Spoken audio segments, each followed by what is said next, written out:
A maritime power arose in the beating heart of the ancient Mediterranean, rivaling the greatest civilizations of its time, the Carthaginians. Hailing from mysterious Phoenicia, these seafaring masters established Carthage, a prosperous city on the North African coast. With unparalleled naval skills, trade networks spanning seas and continents, and an insatiable hunger for expansion, the Carthaginians excelled in their epic rivalry against the rising might of Rome. The Carthaginians originated in Phoenicia, a Levantine region that largely covers modern Lebanon and parts of Syria and Israel. The Phoenicians were renowned for their navigational skills, establishing several colonies along the Mediterranean coasts.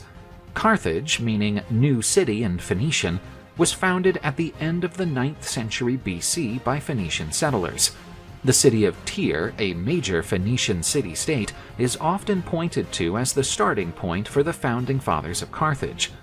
The legend of Dido, also known as Elissa in Phoenician tradition, is rooted deeply in the founding stories of Carthage and in the classical narratives of antiquity.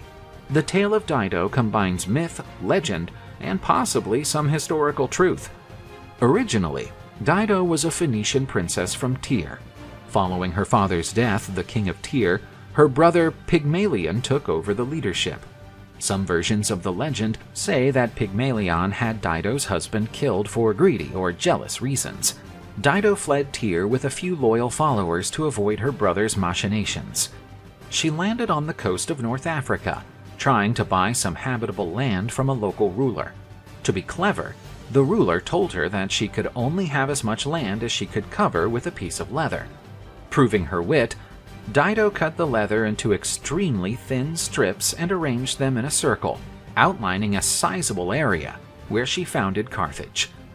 Dido's legend is also known for its connection with Aeneas, the Trojan hero. According to the Aeneid, the epic by the Roman poet Virgil, Aeneas and his followers roamed the Mediterranean after the fall of Troy. While traveling, he arrived in Carthage, where he was warmly welcomed by Dido. The two quickly fell in love. Yet Aeneas was told by divine messengers of his destiny, to establish the city that would become Rome. He reluctantly left Dido and set off for the Italian peninsula.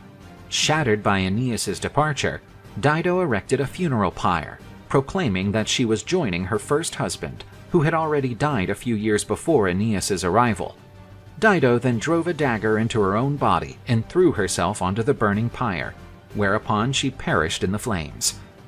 The Aeneid was originally penned to legitimize Rome's divine ancestry and its connection to the ancient heroes and gods. The tragic love story between Dido and Aeneas was used to stress the unavoidable nature of the conflicts between Rome and Carthage, both cities with similar origins but fated to wage decades of bloody wars.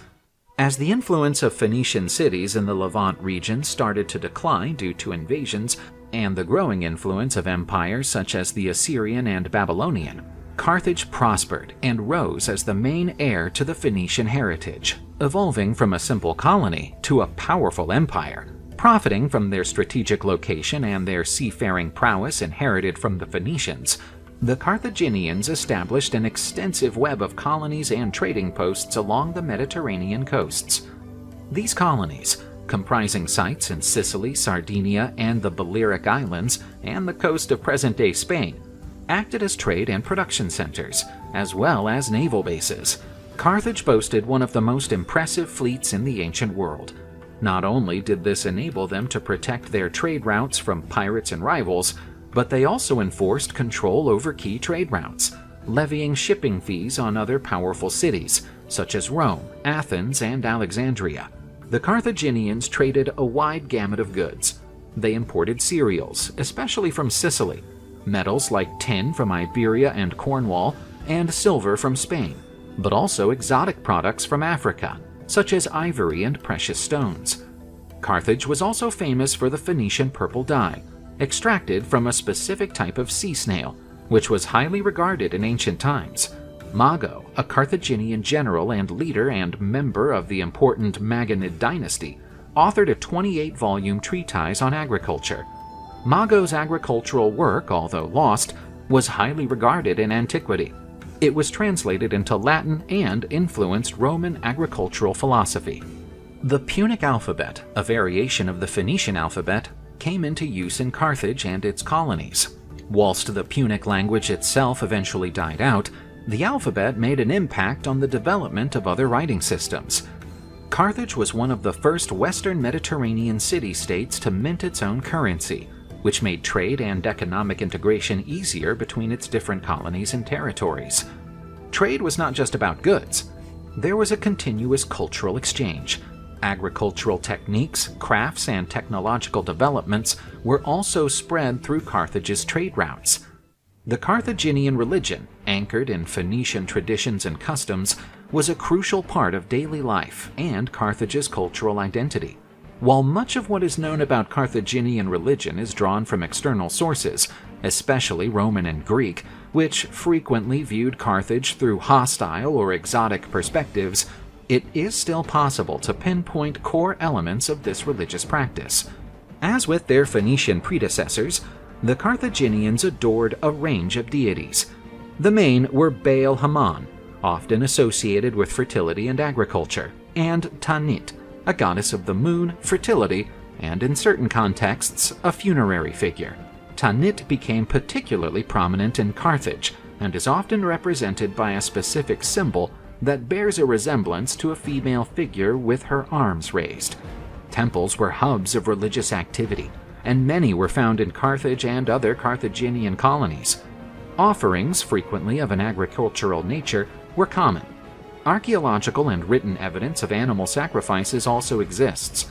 Some sources, especially classic Roman and Greek authors, affirm that the Carthaginians practice human sacrifices to honor their deities. Studies of recent archaeological evidence have suggested that, while cremation rituals were common, the extent and context of human sacrifice are still up for debate. While some argue that it was a ritualized practice during times of crisis, others imply that it may have been less common than ancient sources imply. The Carthaginians did believe in an afterlife. Exquisite burial tombs and funerary offerings hint at a conviction that the dead would need material goods in the afterlife, such as clothing, jewelry, weapons, and personal items. As far as Carthage interacted with other cultures, there was a certain level of religious syncretism. Carthaginian deities were often identified with gods from other traditions, such as Greek or Egyptian. Carthage's territorial and naval growth led to conflicts with other Mediterranean powers. The most famous of these were the Punic Wars against Rome, which lasted from 264 to 146 BC. These clashes were key to the course of ancient history, as they established Rome's primacy in the Western Mediterranean and led to the complete destruction of Carthage. The First Punic War occurred between 264 and 241 BC. The primary cause of this war was the scramble for control of Sicily, particularly the cities of Messina and Syracuse. It was mostly a naval war, with some land battles in Sicily. Carthage, with its powerful navy, had the upper hand initially, but Rome quickly adjusted to naval warfare and introduced the corvus, a kind of mobile pontoon bridge to board and capture enemy ships. The war ended in victory for Rome. Under the Treaty of Lutatius, Carthage was forced to abandon Sicily and pay a large indemnity to Rome. The Second Punic War took place between 218 and 201 BC. The origins of this conflict can be traced to Carthage's ambitions in the Iberian Peninsula and the famous Carthaginian general Hannibal Barca, who defied Roman rule. This war is remarkable for Hannibal's audacious crossing of the Alps to attack Italy itself. Hannibal went on to secure several decisive battles on Italian soil, such as the Battle of Trebia, the Battle of Lake Trasimene, and the Battle of Cannae. Nevertheless, Rome pursued a scorched earth strategy and prevented a decisive battle until they were ready. The final showdown took place at Zama, near Carthage, where the Roman general Scipio Africanus defeated Hannibal. Carthage was soundly defeated, forfeiting its territories in Spain and paying a huge indemnity. Despite his initial series of victories, Hannibal was eventually overwhelmed by Roman resilience and strategy. The Third Punic War, between 149 and 146 BC, was the last large-scale military conflict between Carthage and Rome. While Carthage had been severely weakened after the Second Punic War, Rome still perceived it as a threat, mainly due to its economic recovery. After a drawn-out and brutal siege, Carthage was overrun and sacked by the Romans. It was utterly destroyed, with many of its inhabitants killed or sold into slavery. Legend has it that the Romans threw large amounts of salt on Carthage's farmland to make sure nothing would grow there again. The Punic Wars signaled the rise of Rome as the dominant Mediterranean superpower. The annihilation of Carthage wiped out a key rival, and the territories and wealth that Rome gained nurtured its growth and expansion in the centuries that followed. Carthage was one of the strongest and most influential city-states of antiquity. Its legacy, while often overshadowed by the Roman domination that followed it, still stands as a reminder of the beautiful tapestry of civilizations that shaped the Mediterranean's history. At a time when powerful kings ruled with an iron fist and wanted to expand their influence to create great empires, a newly emerging force began to gain ground in the Iranian lands. The earliest accounts of the Persians are found in Assyrian writings, where they are referred to as Parsua. The Persian tribes, along with other peoples such as the Medians and Babylonians, spent a long time under Assyrian rule. However, around 609 BC, these peoples launched a huge revolt that had such an impact that it caused the collapse of the Assyrian Empire. During this time, the semi-legendary figure of the first Persian king, called Achaemenes, emerged. Although not much is known about Achaemenes, he founded the Achaemenid line that would rule over one of the greatest empires of the ancient world. Among the many Persian tribes, the Achaemenids were the most powerful, and for many years they ruled smaller tribes and conquered more territory, but they were still under the rule of the Median Empire. By 559 BC, Cyrus II, better known as Cyrus the Great, became king of Persia. His rise was troubled, however, and the precedents tell a surprising story to say the least. The Greek historian Herodotus tells that Astyages, Cyrus's grandfather, ruled Persia.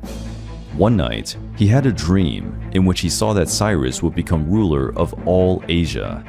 Fearing that he would lose his authority, Astyages ordered his butler to take Cyrus, who was still a baby, to the mountains and kill him there. But the butler could not find the strength to carry out this cruel task, and handed the baby over to be raised by a shepherd.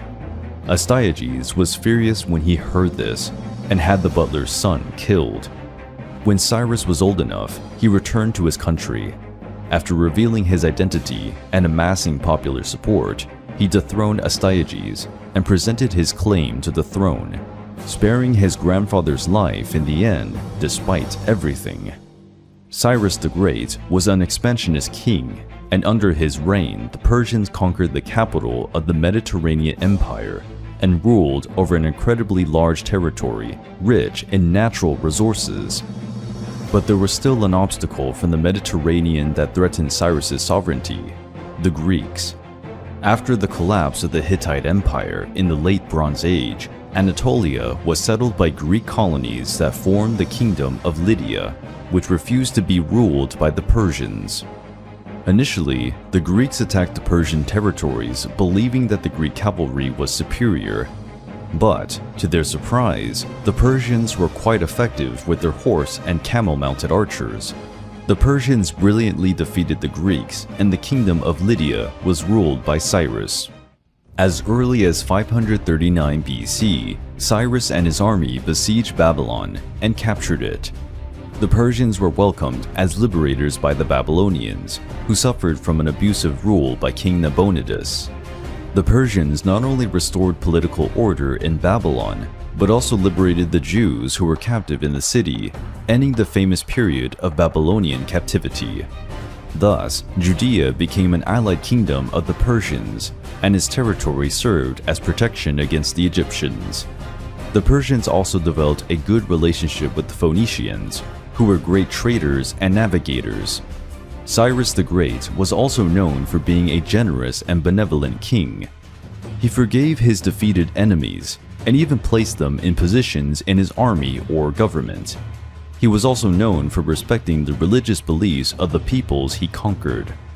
Perhaps one of his most memorable acts was the abolition of slavery during his reign, an act that clashed against all the customs of his time. To reinforce his noble decision, Cyrus issued a decree that is considered the world's first human rights law. The decree states, "I will prevent slavery, and my rulers and subjects are enjoined to prohibit the exchange of men and women as slaves in their spheres of government.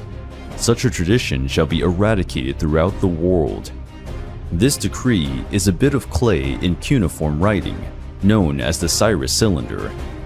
In fact, many peoples were happier and better off under Persian rule. Cyrus ruled a variety of different cultures and societies in good harmony, a feat unprecedented in human history, earning him the title of the later Shepherd King. Cyrus died in December 530 BC. Not much is known about his death, but all signs are that he died from injuries sustained in a battle against nomadic equestrian tribes. He is buried at Pasargadae, in an incredibly modest tomb for a man who commanded such a large and wealthy empire. After his death, the Persian Empire continued to expand and, at its peak, encompassed some 8 million square miles, covering Asia, Africa, and Europe. The military superiority of the Persians was due to their natural warlike culture, in which warriors and generals were praised for their strength and bravery in battle. The Persians were known to have the best horses in the world. They bred a breed called Nisaean, which was famous for being large, agile horses with fiery and aggressive temperaments, perfect for the battlefield. It was said that a true Persian learned 3 things from childhood: riding, archery, and telling the truth. Telling lies, being dishonest, or observing corruption was punishable by death in some cases. Those who observed truth and honor were highly respected in society. The main strength of the Persian army was in their archers, whether on horseback or on foot. They also made good use of camels, as the size and smell of these animals frightened the horses of the enemy army. Since the Persian army spanned many different countries, the army was composed of many peoples of different cultures, including Persians, Medians, Phoenicians, Chaldeans, and even Egyptians and Greeks in the military ranks. The elite warriors were the Immortals, a force of 10,000 highly trained men who served as the royal guard. The Immortals followed the Persian model and wore colorful clothing, heavy armor, helmets, sometimes even masks, a spear with an iron tip, and a counterweight on the other end. They also carried bows and arrows. The Immortals fought in a disciplined way and never backed down from the enemy. Whenever a warrior fell in battle, he was immediately replaced by one of his fellows, giving the impression that he was returning from the dead. As a system of government, the Persians maintained many capitals, a fine method to keep control over the vast territory of the empire. Persepolis was the most luxurious and impressive city of the empire, whose edification was initiated by King Darius I. The Persepolis Terrace is more than 125,000 square meters, and the walls of the palaces are up to 20 meters high. Another impressive fact about Persepolis is that it was built by free laborers. Men and women were paid according to their role in the construction. The Persian religion was Zoroastrianism, founded by the prophet Zarathustra and considered the first monotheistic religion in history. Zoroastrianism also includes belief in a divine paradise, a hell and its demons, belief in the coming of a Messiah and resurrection, and a final judgment in which all souls will be judged. Zoroastrianism exists to this day and is worshipped by some people living in Iran and India. In 499 BC, the Persian Empire was already unbelievably large. However, with such a huge territory, problems also increased. Especially the problems with the Greek cities in Macedonia, Thrace, and Lydia, which led to constant revolts. The Greeks were always proud of their freedom and fought with all their might to defend their city-states. The Persian king Darius I was a great king and accomplished many things for the Persian people and the nations he ruled. Darius I vowed to conquer all of Greece, but to do so he would have to cross the Black Sea with his huge army. This would take many months and give the Greeks a chance to strengthen their defenses. To solve this problem, Darius applied an ingenious solution. The Persians assembled many ships and built a bridge that connected Anatolia with Europe at a place called the Bosphorus Strait. According to Herodotus, Darius I managed to cross about 70,000 or 80,000 Persian soldiers in this way. Despite some victories in Macedonia, Darius I had difficulties against the Greeks. He planned to retreat to Persia and return with more soldiers, but he finally died a natural death before he could achieve his dream. The one who took the throne and continued Darius' wish was his son, Xerxes I. The famous King Xerxes was the son of King Darius I with Queen Atossa, being the grandson of Cyrus the Great. In the biblical texts of the Old Testament, he is called by the name Ahasuerus, and it is known that he married Esther, who was of Jewish origin. Xerxes continued the war against the Greeks, in a period that has gone down in history as the Median Wars. Several epic battles took place, such as the Battle of Marathon, the Battle of Thermopylae, the Battle of Salamis, and the Battle of Plataea. Under Xerxes, the Persians fought against King Leonidas and his 300 Spartans, supported by another 6,000 Greeks from various cities. After defeating the Spartans at the Battle of Thermopylae, Xerxes and his army managed to sack the powerful city of Athens. Enraged by the stubborn resistance of the Greeks, Xerxes ordered Athens burned to the ground, even though this violated Persian custom to protect conquered cities and their inhabitants. Much of Athens was destroyed, including the sanctuaries. The next day, after appeasing his anger, Xerxes repented and had Athens rebuilt. In response to this attack, the Greeks assembled a large fleet of ships, commanded by the Athenian general Themistocles. The Greeks destroyed the Persian ships, and Xerxes had to quickly retreat to his territories to avoid being trapped with his army in Greece. Xerxes returned to Persia, psychologically devastated at losing so many men and the chance to conquer Greece, and was finally murdered in 465 BC in a political conspiracy devised by one of his ministers. After the death of Xerxes, the Persians gave up trying to conquer Greece, which probably saved much of Europe from being swallowed up by the Persian Empire. After many years of battles and turbulent successions, all was not well in the empire. The Egyptians, who were under Persian rule, revolted, and many other kingdoms followed suit. Until 336 BC, the Persian Empire was ruled by King Darius III. However, in 334 BC, Alexander the Great left Macedonia and began his campaign, conquering many territories that had previously belonged to the Persians. After years of fighting, King Darius III was defeated by Alexander at the Battle of Issus and fled with his family to the city of Ecbatana. Alexander went to Mesopotamia and eventually captured the city of Persepolis. Although Alexander was not in favor of unnecessary destruction and violence, things became chaotic in the Persian cities taken by the Greeks.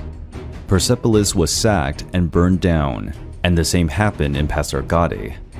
The story goes that Alexander went to Pasargadae to visit the tomb of Cyrus the Great, a man Alexander began to admire because of the stories he was told. When Alexander arrived, he was confused and angry to learn that Cyrus's tomb had been desecrated and looted, probably by Persian priests. He had Cyrus's tomb rebuilt and punished the priests.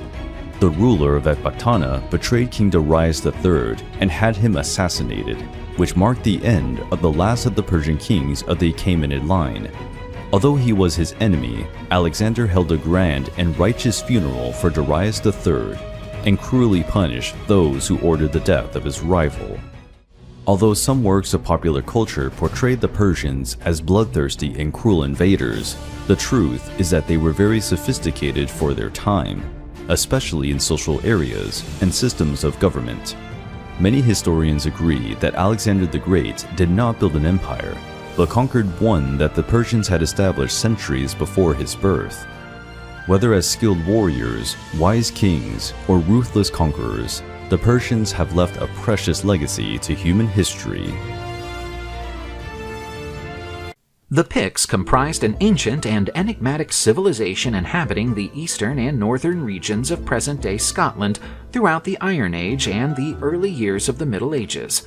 While details about the origin, language, and culture of the Picts are still the subject of study, they have certainly played a crucial role in Britain's ancient history. The Picts' provenance is the subject of debate between historians and archaeologists.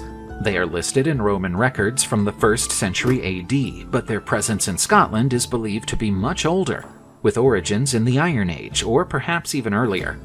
The name Pict is taken from the Latin picti, meaning painted people, a possible reference to their tattoos or body paintings. Whilst the Picts are a culturally distinct entity in historical records, they may have evolved from earlier tribal groups in the region, or have interacted and blended with other tribes over time. While the Picts and Bretons were Celtic peoples, they had diverse backgrounds, particularly in relation to their involvement with the Roman Empire. While the Picts largely remained outside Roman control, the Bretons were to a great extent assimilated into the Roman world, shaping the subsequent development of both societies. The Picts took a significant role in the Roman campaigns in Britannia. They opposed Roman attempts at invasion, which led to the building of two major fortifications by the Romans, Hadrian's Wall and the Antonine Wall. Both were constructed as defensive lines to keep the Picts and other barbarian tribes out of Roman territories. The first direct interactions between the Picts and the Romans probably took place during Agricola's campaigns, as he was the Roman governor of Britannia between 78 and 84 AD. During the famous Battle of Mons Graupius, around 84 AD, the Roman forces encountered a large confederation of British tribes, which could have included Pict allies. Throughout the Roman occupation of Britannia, the Picts often made incursions south of the walls, posing a challenge to Roman rule and seizing moments when the empire was diverted by other crises. Late in the Roman Empire, when Britannia was less of a priority for Rome and defenses grew weaker, the Picts, along with other groups such as the Scots of Ireland, made more significant and destructive raids to the south. The Picts were known for their unique carved stones, displaying an array of symbols and images, many of which have remained a mystery. There is much and varied symbolism on Pictish stones, encompassing animals, objects, geometric patterns, and human figures. Most Pictish stones can be found in the northeast of Scotland, particularly in areas such as Aberdeenshire, Orkney, and Shetland. They can, however, also be found in other areas of Scotland. The Picts, who settled in present-day Scotland during antiquity and the early Middle Ages, were not a monolithic unit. Rather, they comprised a series of kingdoms or tribes that at times competed, but also united against external threats, particularly the Romans and later the Viking invaders. Each kingdom had its own king or tribal chief. Sometimes, however, especially when faced with external threats, a ruling figure emerged who exerted authority over several Pictish kingdoms. As time went on, the Pictish kingdoms began to unify under a single monarch, particularly during and after the 7th century AD. This was driven by external factors, such as the Viking threat, and internal factors like political alliances and marriages. The Pictish language is yet another mysterious subject. It is generally accepted that they spoke a Celtic language, but its exact nature in relation to the British and Gaelic languages is still controversial. Some scholars believe that Pictish was a British language, while others contend that it was a distinct tongue. The Christianization of the Picts is frequently associated with the mission of Saint Columba, an Irish monk.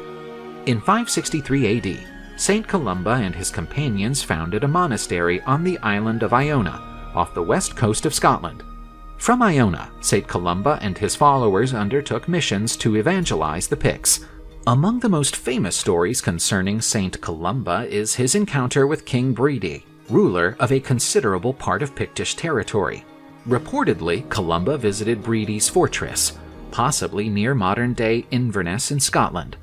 Columba impressed Breidi with his faith, wisdom, and the associated miracles during his visit. Breidi was consequently converted to Christianity, which had significant implications for the later Christianization of the Picts, as kings played a pivotal role in adopting and spreading the Christian faith among their subjects. The merging of the Picts with the Gaels is a pivotal milestone in Scotland's formative history. This joining of two distinct peoples led to the emergence of a unified Scottish identity. The Gaels, originally from Ireland, established themselves in the west of present-day Scotland, primarily in the region known as Dalriada. This migration most likely began around the 4th or 5th century and established a significant Gaelic presence in the region. The Picts, on the other hand, mainly inhabited the northern and eastern regions. Viking raids near the end of the first millennium helped forge a closer union between the Picts and the Gaels. The two groups faced the Viking threat frequently, and it was often beneficial to rally against this common enemy. The Pictish king Kenneth MacAlpin is traditionally regarded as the monarch who united the Pictish and Gaelic kingdoms under his rule in the mid-9th century, establishing the foundations for Scotland's medieval kingdom. The nature and exact details of this union are a matter of debate, however. Some historians argue that it was less a merger and more an assimilation or even a conquest of the Picts against the Gaels. The Pictish story is a fascinating and, in many cases, mysterious topic in British history.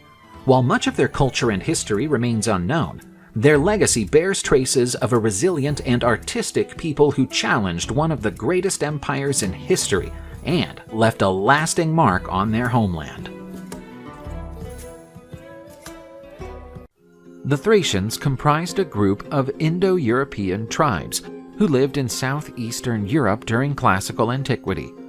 Known as fearless warriors and gifted craftspeople, they could produce true works of art in gold, a testament to their skill and refinement.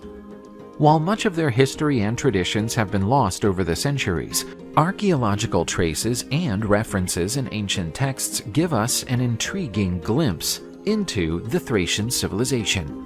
The Thracians date back to the Bronze Age period in southeastern Europe.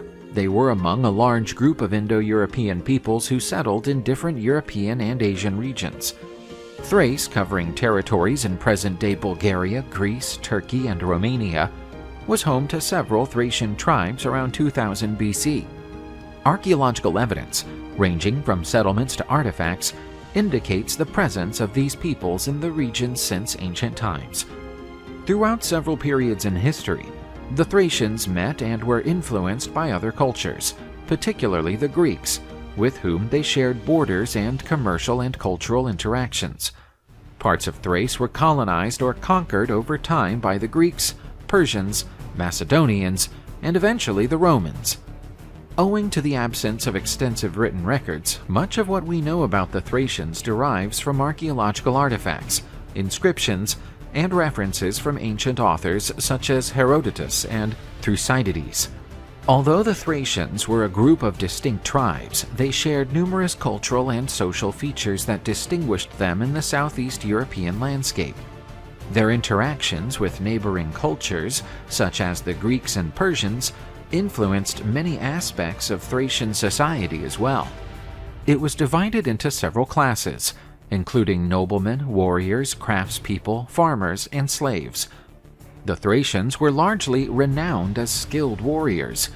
Many Thracians served as mercenaries in foreign armies, especially in Greece. They were frequently depicted wearing a particular type of hat, known as a Phrygian cap, and carrying a short sword, or a kind of saber called sicca. Thracian religion was mostly polytheistic, with a pantheon of gods and goddesses relating to nature and the everyday world. Among the most famous figures associated with Thracian mythology is Orpheus, who, legend has it, had musical abilities that could enthrall both the living and the dead. Thracian funerary practices have become known through archaeological findings. The Thracians buried their dead alongside several goods, often including intricately crafted gold and silver objects. These objects show not only artistic skills, but also beliefs about the afterlife. Thracian kings and nobility were often buried in massive tombs, reflecting their position in society. The Thracians were expert artisans, particularly in metalwork. Many of the artifacts which have survived to this day are jewels and ritual items in gold and silver. Thracian metalwork, especially in gold, is regarded as extraordinary. Found Thracian treasures, such as the Panegyrishta treasure in Bulgaria, bear witness to their skilled workmanship. These artifacts shed light on their society, beliefs, and technical expertise. Thracians and Greeks enjoyed a significant cultural exchange due to their proximity. Thracian elements of art, mythology, and religious practices can be seen embedded in Greek culture, and vice versa.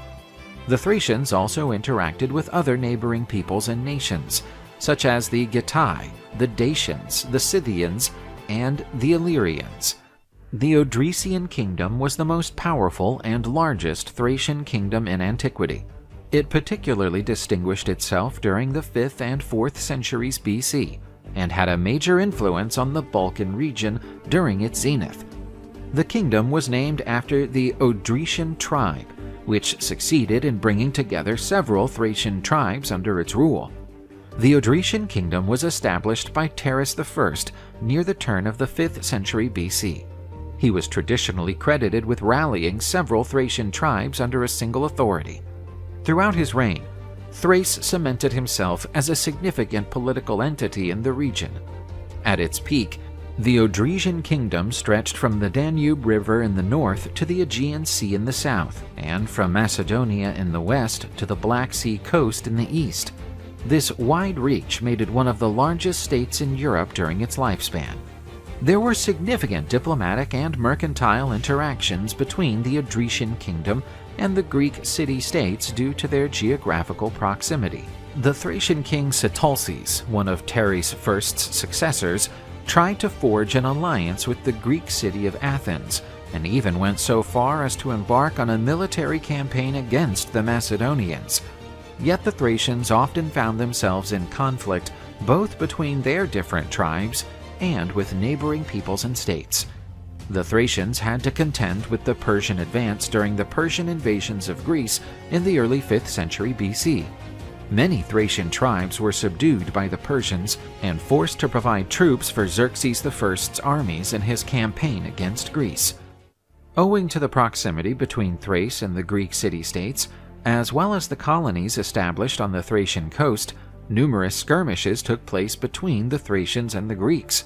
These ranged from minor scuffles to significant battles, such as when the Athenians tried to establish control over areas of Thrace to secure access to important resources such as timber and gold.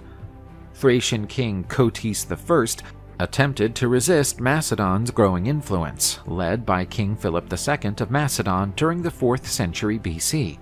While he was eventually forced to accept Macedonian supremacy, Cotys I is noted for his efforts to preserve Thracian independence. Philip II of Macedon and subsequently his son Alexander the Great spread their control over the Thracian region. Thrace became a crucial part of the empire under Macedonian rule due to its strategic location and the resources it provided. Following Alexander the Great's unexpected death, Thrace was fought over between his successors, the Diadochi, Alexander's closest generals and friends, who struggled for control of the vast empire that had been conquered.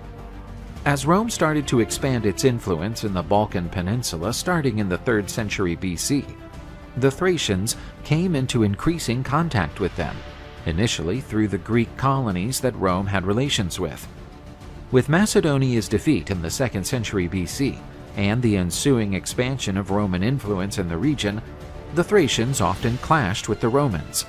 Many of these initial squabbles were isolated in nature and concerned specific Thracian tribes. As Roman influence grew in the Balkans, the Thracians were progressively overwhelmed. Instead of a single conquering campaign, this was a process of several clashes, treaties, and subjugations over several decades. Perhaps one of the most remarkable instances of interactions between the Thracians and the Romans was the Spartacus revolt from 73 to 71 BC. Of Thracian origin, Spartacus was captured as a slave by the Romans and turned into a gladiator in Rome. Spartacus led a major slave rebellion against the Roman state. The uprising was eventually quelled by the Roman general Marcus Licinius Crassus, but Spartacus and his followers left a long-lasting mark on Roman memory. Thrace, after its subjugation, became a Roman province in the 1st century AD. This prompted a process of Romanization, where Roman culture, religious, and social traditions began to mix with Thracian ones. Many Thracians went on to serve in the Roman legions and helped the empire grow in different ways. Thracian demise was not a one-off sudden event, but rather a gradual process over several centuries, shaped by many factors and interactions with other peoples and empires. The Thracian cities were rebuilt after the Roman style, and the Latin language and Roman culture started to prevail, leading to the gradual decline of the Thracian cultural identity. With the fall of the Western Roman Empire in the early Middle Ages, the Balkan region, including Thrace, was often invaded by barbarian tribes such as the Goths, Huns, and Slavs. These raids and migrations had an even greater impact on Thracian culture and demographics. Following the breakup of the Roman Empire, Thrace became a key element of the Byzantine Empire. While the Roman cultural legacy continued under the Byzantines, the region was further Hellenized, with Greek emerging as the dominant language. Notwithstanding their decline and eventual assimilation by other cultures and empires, the Thracians left a legacy evident in several areas. Although the Thracians themselves did not leave a substantial corpus of literature, they are frequently mentioned in ancient texts, particularly by Greek and Roman authors. These descriptions, albeit often written from an external viewpoint, are valuable for rebuilding facets of Thracian culture and history. The revived interest in Thracian culture led to its commemoration in several Balkan countries, especially Bulgaria. Museums, exhibitions, and academic studies have focused on rediscovering and celebrating Thracian history. The Thracian legacy pervades many strands of the history, art, and culture of southeastern Europe, and the remains of their civilization are still an interesting and significant part of Western history. The European continent was inhabited by many different peoples throughout human history. The first tribe dates back to prehistoric times. The fusion of tribes from different European regions gave rise to many peoples who shared genetic ties, language, and culture, with many religious and social similarities. These tribes had different names, but the ancient Greco-Roman authors called them the Celts. The origins of the Celts goes back to the last Ice Age, with origins in the hunter-gatherer tribes that spread across Europe after the melting of the ice sheet. Among the best-known peoples who share the Celtic culture are the Gauls, Bretons, Belgians, and the ancient Irish. The Bretons were the Celtic tribes who migrated to Great Britain, where England and Scotland are today. The Gauls and the Belgians were the Celtic peoples who lived in the region of Gaul, where today is France, Belgium, and part of Italy. The Celtic culture began to develop around 800 BC with the establishment of trade routes between the tribes and other European peoples. For example, the Greeks, who referred to the Celts as Keltoi, maintained a continually active trade. The Celtic trade lines were incredibly extensive, and Chinese silk fabrics have been found in ancient graves of Celtic nobles. During the Iron Age, the Celts expanded their territories. In 400 BC, they invaded southern Europe, where Switzerland is located today. In 390 BC, they invaded the Italian peninsula and sacked Rome. This left a mark on Roman history and pride, from which that moment on had a great aversion for the people they called barbarians. At the time when Rome began its campaigns to conquer new territories, there were about 44 Celtic tribes scattered throughout Europe. Each had its own particularities in the way they lived and fought. The Celts developed an alphabet known as Ogham, the tree alphabet. The origin of the alphabet is uncertain, and it may have originated from Britain. Julius Caesar commented that the Celts from the tribe of the Helvetians also used the Greek alphabet. Given that this type of writing was uncertain and had variations, not all Celtic peoples used it in the same way, creating some confusion in the historical records. The foundation of Celtic society was agriculture. They grew wheat, barley, beans, and peas, and raised herds of goats, sheep, and cattle. They also made trade possible. Rome, for example, imported grain from various Celtic tribes to support its luxurious city. The artistic style developed by the Celts is remarkably rich and complex, with influences from various peoples, such as the Greeks and Etruscans, but always maintaining its own characteristics. Using geometric designs and spiral figures, the Celts created beautiful images of animals and sacred objects. This type of art is known as Celtic knot, which would later influence the art of the medieval period. The Celts were very skilled at handcrafting metals, including bronze, silver, and gold. They made drinking utensils, decorative pieces, and jewelry of many different kinds. A highly prized ornament of the Celts was torques, a kind of necklace usually worn by men. The most valuable ones were made entirely of gold.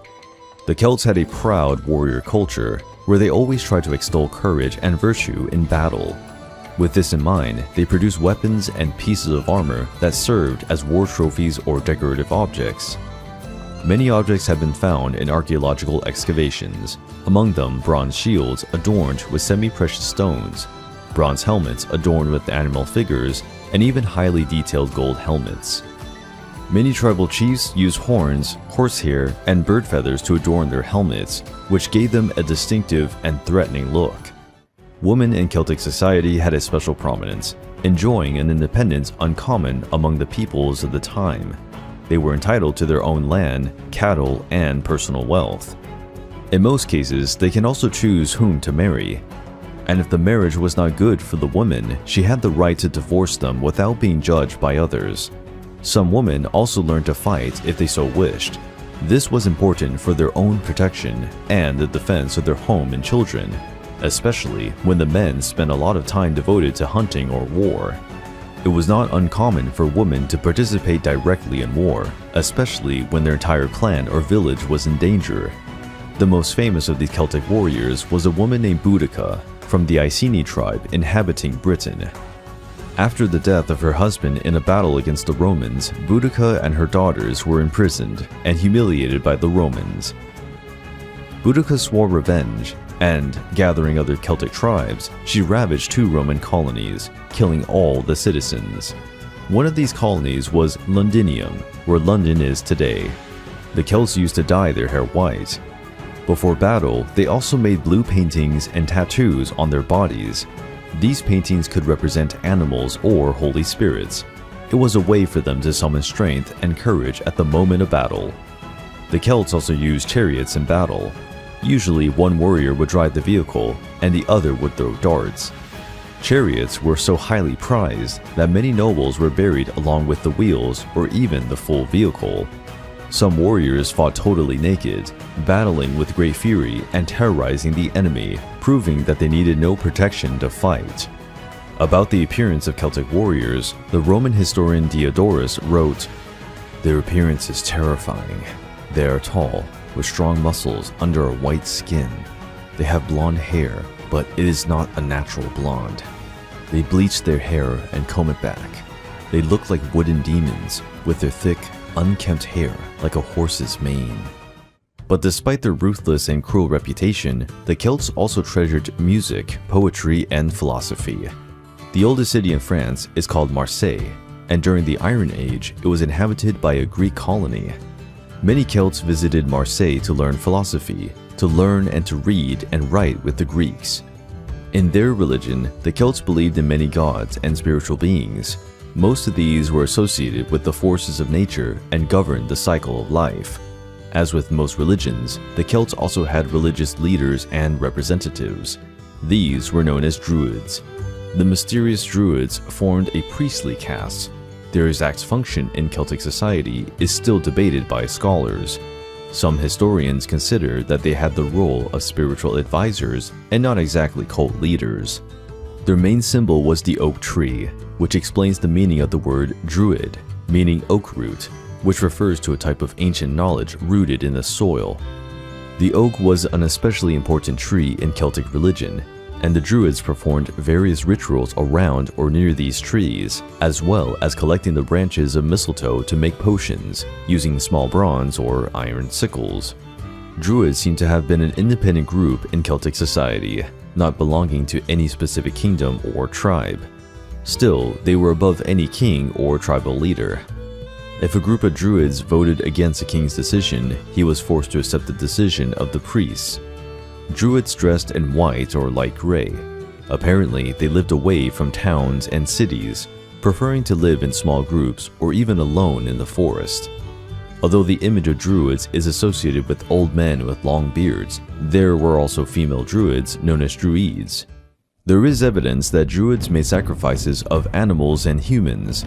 The Roman general Julius Caesar describes a macabre ritual known as the Wickerman. In this ritual, a large effigy in the shape of a man was built. Inside it, men and women accused of crimes or prisoners of war were incarcerated. In some cases, even innocent people were imprisoned. The effigy was set on fire, and the poor prisoners were burned alive in honor of the god Tyrannus. Although Julius Caesar wrote about this, no archaeological traces of this ritual have been found. It is still an inconclusive account. But then again, Julius Caesar was never known for being a liar or making up stories. The Druids were an important figure in the Celt resistance against Rome. Later, they also resisted the imposition of Christianity in Europe. For this reason, the Druids were considered a serious threat. They were persecuted and executed until they disappeared completely. The Celts did not build temples, but they built many stone circles. Some of them had huge stones with Ogham inscriptions on them. These stone circles were not exactly religious sites, but were commonly used as star observatories. The famous Stonehenge in the county of Wiltshire is not of Celtic origin, dating from the early Bronze Age. However, it may have been a base model for the Celts to create their stone circles. It is also known that the Druids had meetings and rituals at Stonehenge. Unfortunately, much of the Celtic culture has been lost over time. Their songs, poems, and religious practices reached us highly fragmented. But the most troubled period of the Celtic people is well recorded in history, the period when the Celts fought against Rome. The Celts were an ancient warrior people who considered warfare to be an essential activity in their lives. Many tribes had feuds and disputes among themselves. Often, there were bloody battles to decide who was right or wrong. Some of these conflicts had such ancient origins that tribes often warred over things that had happened many years ago. These combative and impetuous traits of the Celts were their greatest strength, but, unfortunately for them, it was also their greatest weakness. The Celts did not usually make written records about their own history. Much of what we know about them comes from Greek and Roman accounts. One of the main accounts comes from the famous Roman general Julius Caesar. He, around 50 BC, compiled his military experiences in a diary after 7 campaigns in Gaul. The diary written by Caesar was titled Commentarii de Bello Gallico, which can be translated as Commentaries on the Gallic War, and was written in Latin. Julius Caesar wanted to annex the territories of Gaul, bringing them under Roman rule. By doing so, he would raise his own social status in Rome. However, Gaul was a huge and wild territory, without roads or bridges, full of hostile Celtic tribes. Many Romans knew it as Gallia Comata, or long-haired Gaul. Among the main tribes were the Boii, Aedui, Helvetians, Arverni, Belgians, and many others. It was a network of several tribes, composed of brutal warriors. The Romans were always quite attentive to the military and political weaknesses of other peoples. Caesar was able to take advantage of this instability among the tribes and began his campaign by allying himself with the Aedui tribe. The Aedui lived in the Burgundy region of present-day France and felt threatened by the Helvetian and Arverni tribes. The Helvetians, along with the tribe of the Boii and Tulingi, had begun a large migration, leaving Switzerland and attacking villages that belonged to the Aedui. When Caesar made his legions available to help the Helvetians, the leaders of the Aedui, named Mahorbain, was very pleased and accepted Roman help without much difficulty. The battle that followed became known as the Battle of Bibracte. Even though the Romans were outnumbered, their tactical superiority and disciplined formations were able to repel the Celts, who attacked with a merciless fury. Eventually, the Roman army, which was on higher ground, was able to overpower the Celts. With their cavalry surrounding the battle, they managed to attack the rear of the Celts, where the supplies were, forcing them to surrender. After the battle, many Celts were spared and freed, on the condition that they return to their lands near the Rhine River, where they were to defend the borders against invaders from the Germanic tribes. Sometime later, Caesar and his legions helped repel the Germans. In this way, the Romans got what they wanted, a clear path into Gaul territory. Morbain, the king of the Aedui, added 3,000 Celtic horsemen to the Roman army, increasing the strength and confidence of Julius Caesar's legions. Many battles were fought over the next 6 years. Some tribes followed the example of the Aedui, allying themselves with the Roman army. These tribes were always seduced with promises of riches and trade with Rome. At the same time, they took the opportunity to finish off enemy tribes and settle old blood feuds. Despite their courage in battle, the Celts had no disciplined armies. Their warriors fought individually, relying on strength, agility, and savagery to attack Roman formations. As this approach seemed unsuccessful, they began to use guerrilla tactics, attacking the legions by surprise, during the march or at night. Still, Rome's advance was relentless. The kings of the remaining tribes needed some time to realize what was happening. Roman promises quickly turned into threats. The Celts were caught in a spiderweb by their own ambitions. Around 53 BC, the Celtic Belgians of the Iberian tribe revolted against the demands of Rome, which needed to feed its legions, and for that, it wanted the Iberian crops. The king of the Eburones was called Ambiorix. He incited his warriors to take up arms against their oppressors, forming the so-called Ambiorix Revolt. To contain this revolt, Caesar sent the commanders Quintus Titurius Sabinus and Lucius Aurunculeius Cotta, commanding the 14th Twin Legion and also a detachment of 5 cohorts, totaling approximately 7,500 men. But to the surprise of the Romans, the Celtic Belgians had recruited a staggering number of warriors. It is not known for sure how many there were, but it is estimated that there were 4 Celts for every Roman soldier, or even more. The Romans were attacked by surprise during their march, in a region known as Atuatuca. Ambiorix's forces came from 2 different directions. The result was a massacre. Almost all the Roman soldiers were killed, including 2 commanders sent by Caesar. This event was known as the Massacre at Atuatuca. The survivors reported the terror they witnessed, and Julius Caesar wrote in his diary, "Of all the Gauls, the Belgians are the bravest." The revolt came to an end when Caesar and his 50,000 soldiers entered the scene. Virtually all the Celtic Belgian tribes were massacred, and their villages and crops were looted and burned. Ambiorix and some of his men managed to cross the Rhine River and escape towards Germania, but were never seen again. Ambiorix's revolt aroused a kind of nationalistic feeling among the Celts. Many tribes began to put their differences aside to unite against Roman oppression. Much of this new resistance was organized by the Druids. The union of the tribes in Gaul had always been something feared by the Romans, but it was finally happening. A young prince took on the responsibility of fighting for the freedom of his people. Vercingetorix was a prince of the son of Celtillus, the king of the Averni. His name means the chief of the great warriors. The Averni were one of the richest and most developed Celtic tribes. Much of this wealth came from their alliance with Rome. Vercingetorix himself served in Caesar's army, where he learned to speak Latin and learned Roman battle tactics. After his father's death, Vercingetorix was expelled from his hometown in a political conspiracy that prevented him from ascending to the throne. Even so, he decided to recruit all of those who agreed to fight for him, whether they were farmers, thieves, or vagabonds. Vercingetorix, already with some fame, returned to his former city and regained the right to the throne. With his status restored, he began to send emissaries to the chiefs of other tribes, asking for help in fighting Rome. After establishing some alliances, Vercingetorix and his commanders began to train the Celts according to Roman discipline, creating an army as never before seen among the Celtic peoples. Vercingetorix knew that his greatest advantage against the legions was a large and organized cavalry. When Julius Caesar learned of the formation of this army, he organized a military expedition to fight the Celtic rebels. The Romans went all over Gaul, demanding loyalty from various Celtic leaders. This demand was based on more promises and threats. Thus, many tribal chiefs did not support Vercingetorix. Battles were fought, mainly between Roman and Celtic cavalries, with the former almost always winning.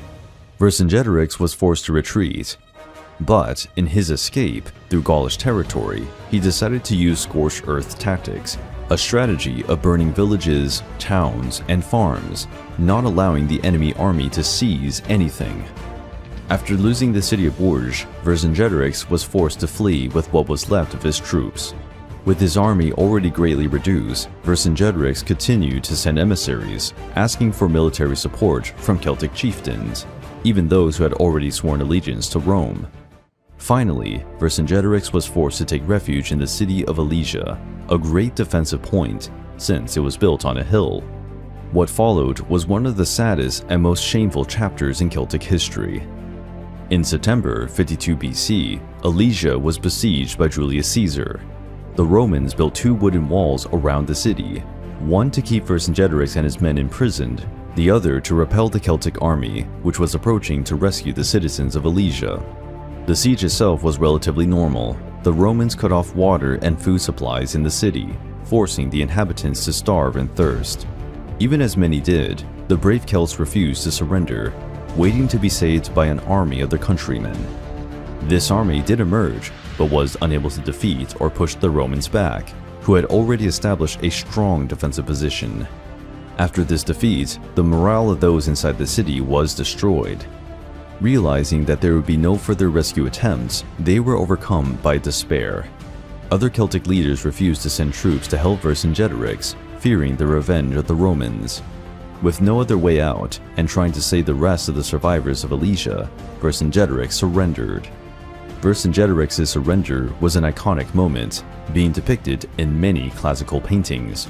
According to the French historian Augustin Thierry, Vercingetorix rode proudly to the Roman camp, stopped in front of the powerful Roman general without saying a word, and threw his weapons disdainfully at Caesar's feet. Vercingetorix's courage and dedication in fighting for his people eventually cost him dearly. He was stripped, imprisoned, transported to Rome, and incarcerated in a small cell, where he lived in humiliation for 6 years. After 6 long years, Vercingetorix was taken from his cell and forced to walk through the streets of Rome tied to Julius Caesar's carriage in a ceremony known as the Triumph, whose purpose was to extol the achievements of Roman generals in foreign campaigns. After the ceremony, Vercingetorix was taken back to his cell, where he was strangled by Roman soldiers on orders from Julius Caesar. At the site of the former city of Alesia, there is a statue in honor of Vercingetorix and the resistance of the Celtic people. The Celtics' fight against Rome was more than just a few battles for territories. It was a fight for freedom. Vercingetorix's surrender marked the end of the Celts' resistance against Rome. But the Celts and their culture endured. Many learned to live and prosper under Rome. The fame of Celtic warriors spread throughout Europe and beyond. Many warriors were mercenaries in Greece, Egypt, Anatolia, and the Roman army itself. With the arrival of Christianity, Celtic culture gradually dissolved. On the one hand, this happened due to the assimilation of the new religion, but the Celtic culture was also being assimilated. However, the courage and perseverance of the Celtic peoples will forever be recorded in history. Constant wars and armed conflicts forced many ancient peoples to build great walls to protect their cities from outside threats. Some kingdoms put all their trust in the strength of their walls and created true, almost impregnable fortresses. But there were also those who preferred to live freely on the plains, far from the restrictions imposed by the urban lifestyle. The Scythians lived mainly as nomadic horsemen and developed a warrior culture based on the strength of their warriors and tribal leaders. Of Iranian origin, the Scythians inhabited the steppes of a vast region where Ukraine, Russia, Siberia, and Mongolia are located today. The Scythians also inhabited lands near India and China. The Greek historian Herodotus is credited with giving the name Scythians to the steppe people, as well as to the region where they lived, long called Scythia. The name derives from the Greek word skolatoi, which can be translated as archer or bowman. Since the Scythians were a nomadic people and lived divided into many tribes occupying such a large area, the cultural characteristics of the Scythians could vary greatly, and certainly each tribe had its own customs influenced by the region in which it lived. The Assyrians called them Iskuzai, and reported that the Scythians came from the north around 700 BC, when they waged war against the Cimmerians, who inhabited the northern Caucasus region. After defeating the Cimmerians and driving them out of the region, the Scythians settled north of the Black Sea, near the borders of the Median Empire. The Scythians did not build villages or cities. Being nomads, they lived in tents and made large camps on the steppes. Their main source of food was their herds of goats, sheep, and horses. These animals provided milk, meat, bones, and hides to survive the harsh life on the steppes. The tribe searched for areas where there was a good grazing land for their herds. After 2 or 3 months, the natural resources of the land were exhausted. Then it was time to move to a new area, and this cycle repeated every year. The same way of life can be observed among other peoples who lived long after the Scythians, for example, the Huns and the Mongols. The Scythians were expert horsemen and archers, and had a reputation for being savage and sadistic on the battlefield. They showed no mercy to their enemies, and rarely took prisoners, preferring to torture and execute captured enemies. The Scythians wore colorful and elaborate clothing, and pointed hats made of leather or wool. In battle, they wore a style of cuirass that was innovative for the time, made of hardened leather, and covered with small iron and bronze plates. This type of armor guaranteed good protection, without carrying excessive weight, improving the mobility of the horse and rider. Commanders or richer warriors also equipped their horses with this kind of armor. The bows used by the Scythians were short and light, easy to carry and handle on horseback. Despite their size, these bows were powerful and could shoot at a distance of 500 meters.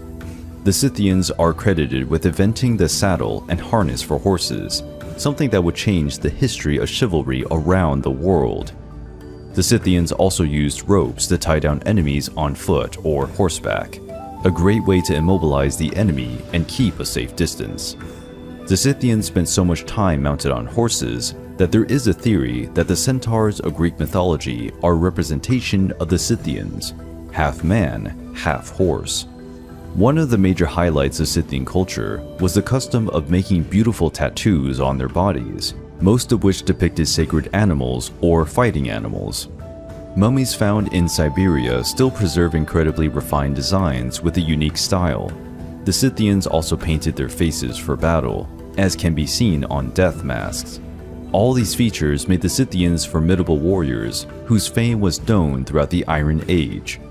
They fought against the Greeks, Celts, Medians, and Persians, and are credited with the fall of the Median Empire.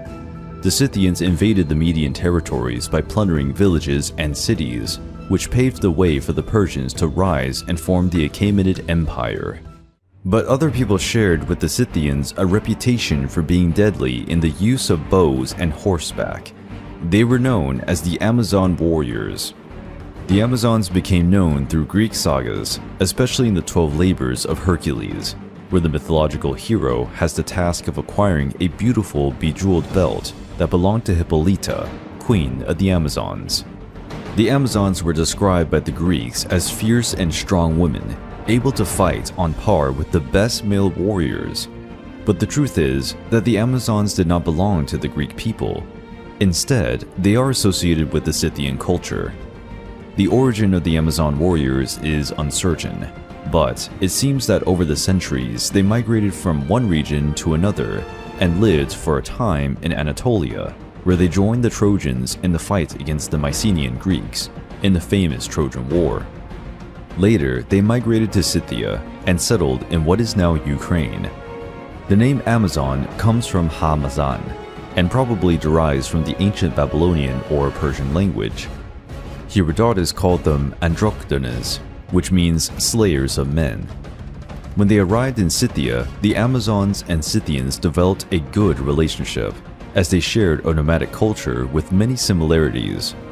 According to Herodotus, Amazon women agreed to marry Scythian men, but only if they retained the right to be warriors and fight.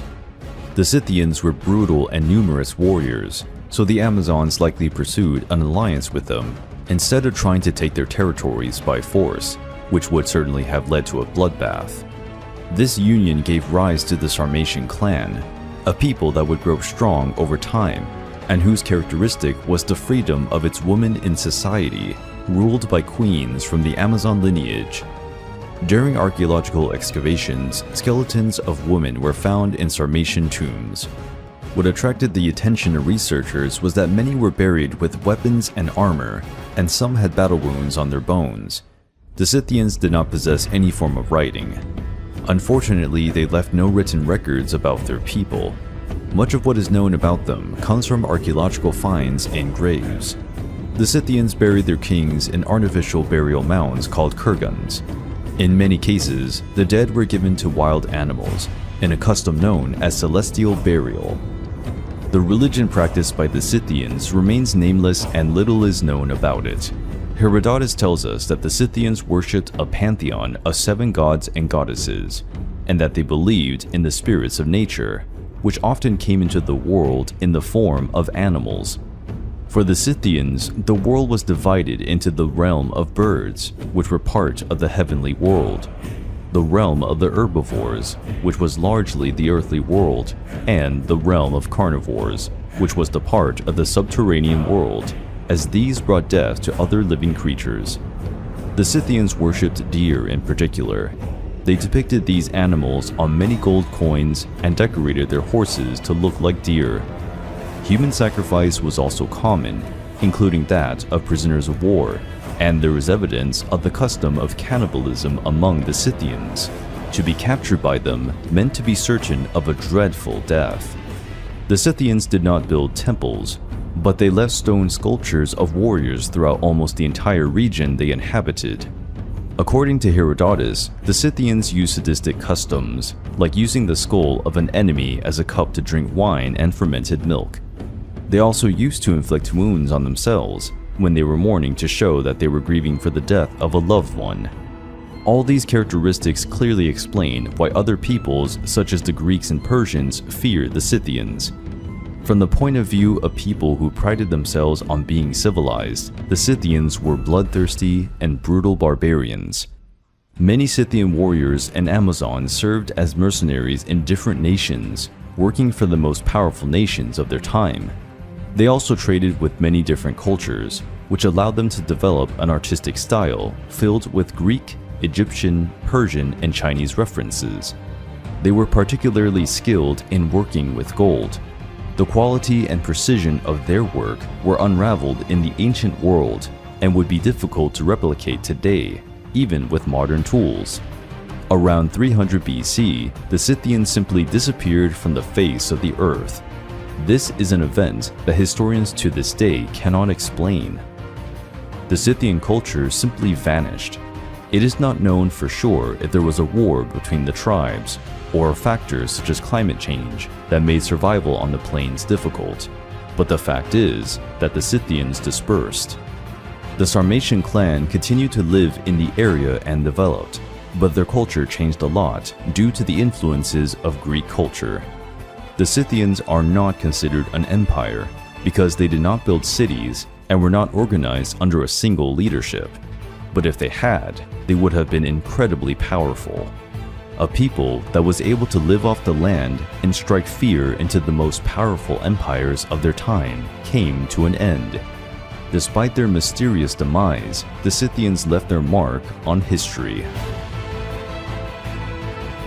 The Iberians were the pre-Roman settlers of the Iberian Peninsula, the area which today comprises Spain and Portugal. From the early 1st millennium BC, they evolved into distinct communities and city-states, marked by intense cultural and linguistic development. Research into genetics and archaeology indicates that the Iberian Peninsula hosted a number of migrations and invasions over the millennia. Hunter-gatherer groups, for instance, reached the peninsula at the end of the Paleolithic period. Then, during the Neolithic period, farmers from the Near East spread in. Several theories have been put forward about the Iberians' origins. Some claim that they descend directly from the peninsula's first Neolithic inhabitants. Others propose that the Iberians may have come from more recent migrations, possibly from North Africa or the Eastern Mediterranean, with Iberian culture emerging sharply around the first millennium BC. The Iberians were far from a homogeneous group, but rather different tribes with closely related languages and cultures. Their writing, known as Iberian script, is partially undeciphered yet and differs from Indo-European languages. The only potential remnant of the Iberian language family is Basque, spoken in northern Spain and southwestern France.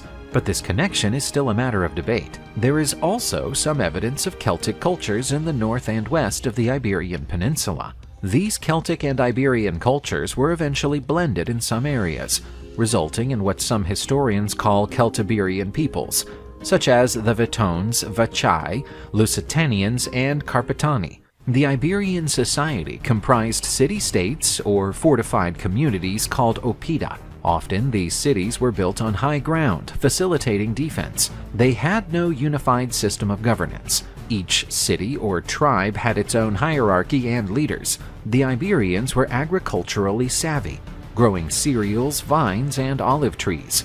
They were also known for their metallurgical abilities, especially working with iron, silver, and copper. Trading in metals, as well as exporting other goods such as olive oil and wine, was crucial to the Iberian economy. The trade relations built up with the Phoenicians, Greeks, and Carthaginians helped boost the Iberian economy. The Iberians' religion, as with that of so many ancient peoples, was deeply embedded in their daily practices and their understanding of the world around them. The Iberians were polytheists, venerating a pantheon of deities. Most of these were associated with natural features or phenomena, such as rivers, mountains, storms, and earthquakes. The Iberian ladies are probably the most iconic artistic representations of the Iberian religion. They are stone sculptures, often seen as representations of deities or major figures in religious rituals. There are traces of specific sites, often in natural landscapes such as springs, caves, or mountains, which were considered sacred and used for rituals or offerings. Artifacts unearthed at archaeological sites indicate that the Iberians made offerings to the gods, which may have included objects such as weapons, jewelry, or pottery. Some researchers also suggest that animal or perhaps human sacrifices may have been part of certain rituals. Handling the dead was an important part of Iberian religion. Well-built and lavish tombs, as well as the custom of burying the dead with valuable goods, hint at beliefs in an afterlife and the need to placate or honor the gods and ancestors. Iberian religion was not isolated. It had exchanges with various cultures, such as the Phoenicians, Greeks, and Carthaginians. As such, there may have been syncretism or the adoption and adjustment of deities and practices from other cultures.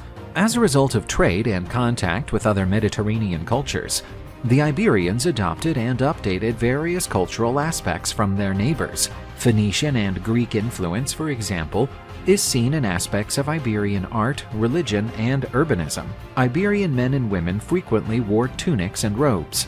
Jewelry was popular, especially bracelets, necklaces, and brooches. Some evidence suggests that Iberian warriors painted their bodies during battle, and both men and women may have worn tattoos. A Semitic people from the Levant region, the Phoenicians started to establish trading outposts and settlements on the Iberian Peninsula around the 9th century BC. They brought new metalworking, pottery, and navigation techniques to the Iberian tribes. The Greeks also started to establish colonies and trading settlements on the peninsula around the 7th century BC, especially along the northeast coast. They founded the city of Emporion and commercially engaged with the Iberian communities. New products, such as olive oil and wine, as well as writing, were either introduced or reinforced in Iberian culture through these exchanges. Originally from modern-day Tunisia, the Carthaginians started to expand into the Iberian Peninsula during the 6th century BC. This spread led to conflicts with the Iberian peoples, and eventually with the Romans, including the famous Punic Wars. Throughout their rule, the The Carthaginians tapped into the peninsula's wealthy mineral reserves and recruited Iberians into their armies. It was all part of a broader effort by Carthage to control trade routes and obtain access to valuable resources, especially minerals like silver. The city of Hadasht, that would later become New Carthage under Roman rule, or modern Cartagena, was one of the most important cities founded by the Carthaginians on the peninsula. Hannibal Barca is possibly the most well-known Carthaginian ever associated with the Iberian Peninsula. He took the peninsula as a foothold for his attack on Rome during the Second Punic War. After the notorious crossing of the Alps by Hannibal and his army, which featured many Iberian mercenaries, the Iberian Peninsula became a key battlefront between Rome and Carthage. Gradually, Rome started to conquer territory, challenging and finally suppressing Carthaginian influence on the peninsula. The Romans started campaigning in the Iberian Peninsula from the 3rd century BC. It was a long and complex process that entailed several military campaigns, alliances, and head-on confrontations with the Iberian peoples. Whereas some Iberian groups opted for alliances or peaceful submission to Rome, others fiercely resisted. The Romans embarked on several campaigns to subdue the Celtiberians during the 2nd century BC. These included the Siege of Numantia between 134 and 133 BC, a legendary resistance that ended with the city's destruction by the Roman general Scipio Aemilianus. Viriato, a leader of the Lusitanians, became a central element against the Romans by the end of the 2nd century BC. With guerrilla tactics and knowledge of the terrain, Viriato dealt the Romans many defeats. Notwithstanding his victories, Viriato was eventually betrayed and murdered by members of his own group, under an agreement with the Romans in 139 BC. The Sertorian Wars between 80 and 72 BC comprised a series of conflicts in the Iberian Peninsula during the time of the late Roman Republic. The wars were named after Quintus Sertorius, a Roman general who led a coalition of Iberian and Roman peoples against Rome's official regime. Quintus Sertorius supported the populist party in Rome and allied himself with Gaius Marius, uncle of the renowned Julius Caesar. During the clashes between the populists and the Optimates, led by Lucius Cornelius Sulla, Sertorius was on the losing side and fled to the Iberian Peninsula to escape Sulla's crackdown. As soon as he reached the Iberian Peninsula, Sertorius started to mount a resistance against Rome's rule. He forged alliances with several Iberian tribes and with other disaffected Romans. Sertorius founded a parallel senate on the peninsula, attempting to recreate a Roman form of government as opposed to Sulla's regime. Sertorius was renowned for his tactical ability and shrewd use of guerrilla warfare. His profound knowledge of the Iberian Peninsula's terrain and his ability to blend Roman tactics with local Iberian strategies made him a formidable opponent. Several generals were sent by the Roman Republic to suppress Sertorius's revolt, including Quintus Caecilius Metellus Pius and Gnaeus Pompeius Magnus, later known as Pompey the Great. Whilst Sertorius enjoyed some early victories, the continual pressure of Roman reinforcements and the sheer cost of leading such a diversified coalition began to bear down on his campaign. Sertorius's resistance eventually broke apart due to internal rivalries, betrayals, and the ongoing wear and tear of war. Sertorius was murdered in 73 BC by members of his own faction. In the wake of his death, resistance quickly crumbled, and the Iberian Peninsula was handed back to Roman control. Other Iberian groups besides the Celtiberians and Lusitanians also stood up to Roman expansion. This included the Vetones, the Vicii, and the Turdetani. Each had distinct levels of intensity and duration, with some groups opting for agreements and alliances with the Romans, while others opted to put up a fight. Roman domination was eventually established throughout the Iberian Peninsula. Despite the resistance, the Romanization process ensued, where local cultures slowly became influenced by and integrated into the Roman culture, governance, and way of life. Roman cities were founded, roads were built, and Latin started to be adopted, which eventually gave rise to the peninsula's Romance languages such as Spanish, Portuguese, and Catalan. After the Western Roman Empire collapsed in the 5th century AD, the Iberian Peninsula was overrun by different Germanic groups, such as the Visigoths. The new influences also helped to dilute Iberian culture. The Iberian struggle against Rome bears witness to the strength and ability of the Iberian peoples to retain their autonomy and identity. The peninsula's subsequent Romanization had a lasting impact, molding many aspects of Spanish and Portuguese culture, from language to legal and architectural practices, but still preserving the Iberian people's precious cultural heritage. The ancient Romans always fought to subjugate the numerous tribes that inhabited Europe. The Celts were impressive enemies who forced even the great Julius Caesar to spend many years warring in Gaul until they were finally defeated. But there was also a people so cruel and savage in battle that they were considered barbarians even by the Celts, the Germanics. As with the Celts, the Germanics were not exactly a unified people. They were divided into many different tribes, sharing the same language, religious beliefs, and culture in general. They inhabited Germania, a large region dominated by the Romans, which nowadays comprises Germany, Austria, the Netherlands, Belgium, and part of France. Germania is a land of hills occupied predominantly by dense forests and some swamps. With tall trees close together, they create an almost constant blanket of shadows and mist on the ground. Their natural borders are the Rhine River, which separated Germania from Gaul, and the steppes, which separated Germania from Scythia, the land of the fearsome nomadic horsemen. In this dark and hostile environment, one could find the Germanic peoples. The Proto-Germanic culture originated around 1800 BC. The tribes that gave origin to this culture came from Scandinavia, after having migrated to the south due to climate changes. They occupied territories that previously belonged to the Celts. After that, Celts and Germanics spent many generations sharing a mutual hatred, fighting bloody battles for territories. At the time of the Roman conquest, these were the main Germanic tribes: the Suevi, Frisians, Cimbri, Teutons, and Marcomanni. The tribes were made up of different clans with warrior traditions. In fact, the warrior caste ran the Germanic society, with the leaders of each clan putting together a warrior assembly to decide on matters of war or peace, and to pass judgment on crimes and punishments.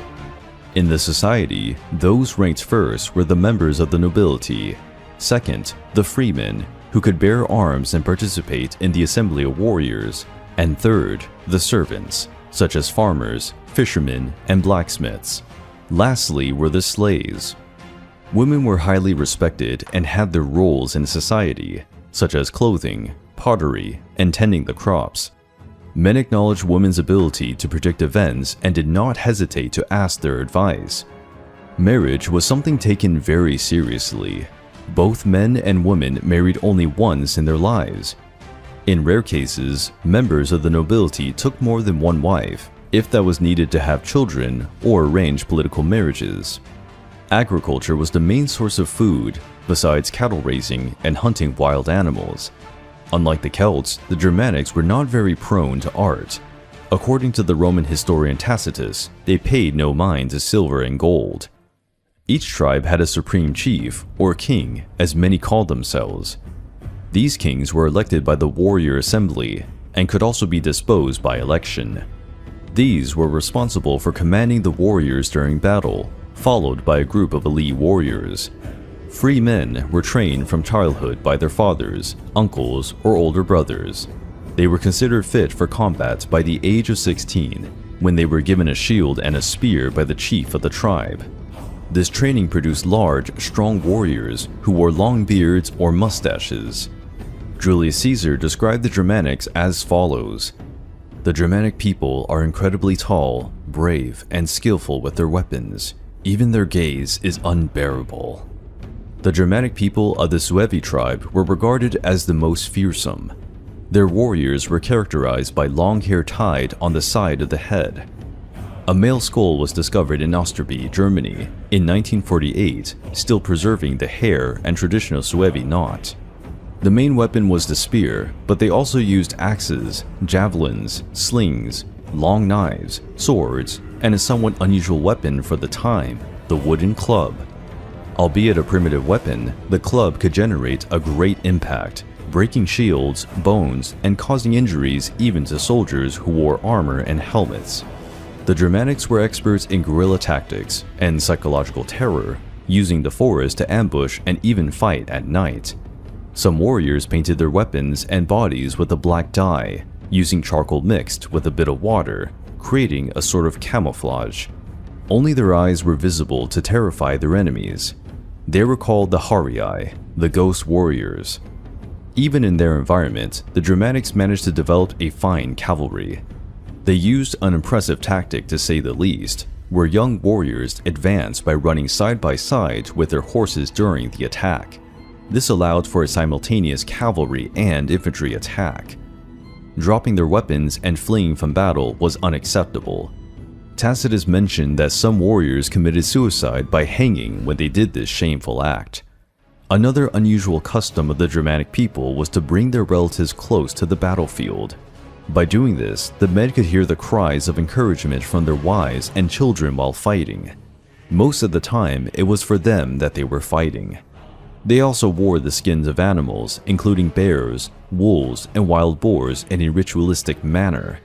This custom can be traced back to prehistoric times. They believed that wearing the skins of these animals would grant them strength and courage in battle. The famous berserkers of the Viking sagas have their origin in the Germanic peoples, and the same applies to the deities and stories of Norse mythology. Not much is known about the beginnings of the Proto-Germanic religion. Its origin is traced to the Neolithic period. In some points, it resembles the Celts, such as the veneration of the forces of nature and animals. However, Proto-Germanic religion had unique, somewhat more primitive traits that would be deemed dark today. The priestesses were the main figure in this religion. They were regarded as healers, midwives, and seers, consulting the gods through divination and omens. The priestesses were feared by the Romans. Even the tribal chiefs obeyed their judgments. The Germanic people often did human sacrifices. Hanging the bodies of enemies from trees was a way to make these, while sending a warning to the enemies. There were reports of Roman soldiers panicking, afraid of entering the Germanic forests. Plenty of gods in Norse mythology had their origin in the Proto-Germanic religion, such as Odin, Thor, Frigga, Tyr, who originally had different names.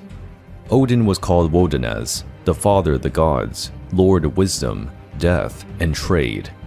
Thor was known as Thunaraz, the god of rain and the one closest to humans, since he protected their world and helped with the crops. Frigga was named Frijo, wife of Wodenas. She was the goddess protector of family, women, and revenge. Tyr was named after Tiwaz, the god of war, courage, loyalty, to whom most sacrifices involving blood were made. The diversity and strength of the Germanic peoples were a tremendous obstacle for the Romans' expansion plans. A clash between the two cultures would be inevitable. The reputation as bloodthirsty barbarians that the Germanic people carried was more than justified. Even the Romans avoided entering the dark Germanic forest too much. The first contacts between the Germanic peoples and Rome happened between 113 BC. During Julius Caesar's campaigns in Gaul, the conflicts between these two peoples grew in impact. The Germanics of the Suevi tribe invaded Gaul and were expanding their borders more and more. The Suevi were commanded by the tribal chief Ariovistus, a fierce warrior who had already managed to accumulate victories against the Celtic tribes. One of these was against the tribe of the Aedui, Rome's newest allies. Taking advantage of the military might of the legions settled in Gaul, the Roman Senate urged Julius Caesar to fight the Germanics, claiming that they would be an even greater threat if other tribes crossed the Rhine River. With the arrival of Caesar and his legions in his territory, Ariovistus put together 120,000 of his warriors on top of a hill. While meeting with Caesar, he declared that he would neither surrender nor leave the territory of Gaul. The Germanic priestesses had warned Ariovistus not to go into battle against the Romans before the passage of the new moon. It was forbidden to shed blood during the changing phases of the moon. Ignoring the warning, Ariovistus started the battle, benefiting from the numerical superiority of his army.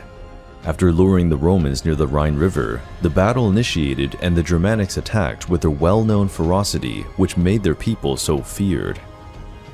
For the Germanics, unfortunately, Roman battle tactics proved far superior, and the Germanics were slowly overwhelmed, pushed against the riverbanks.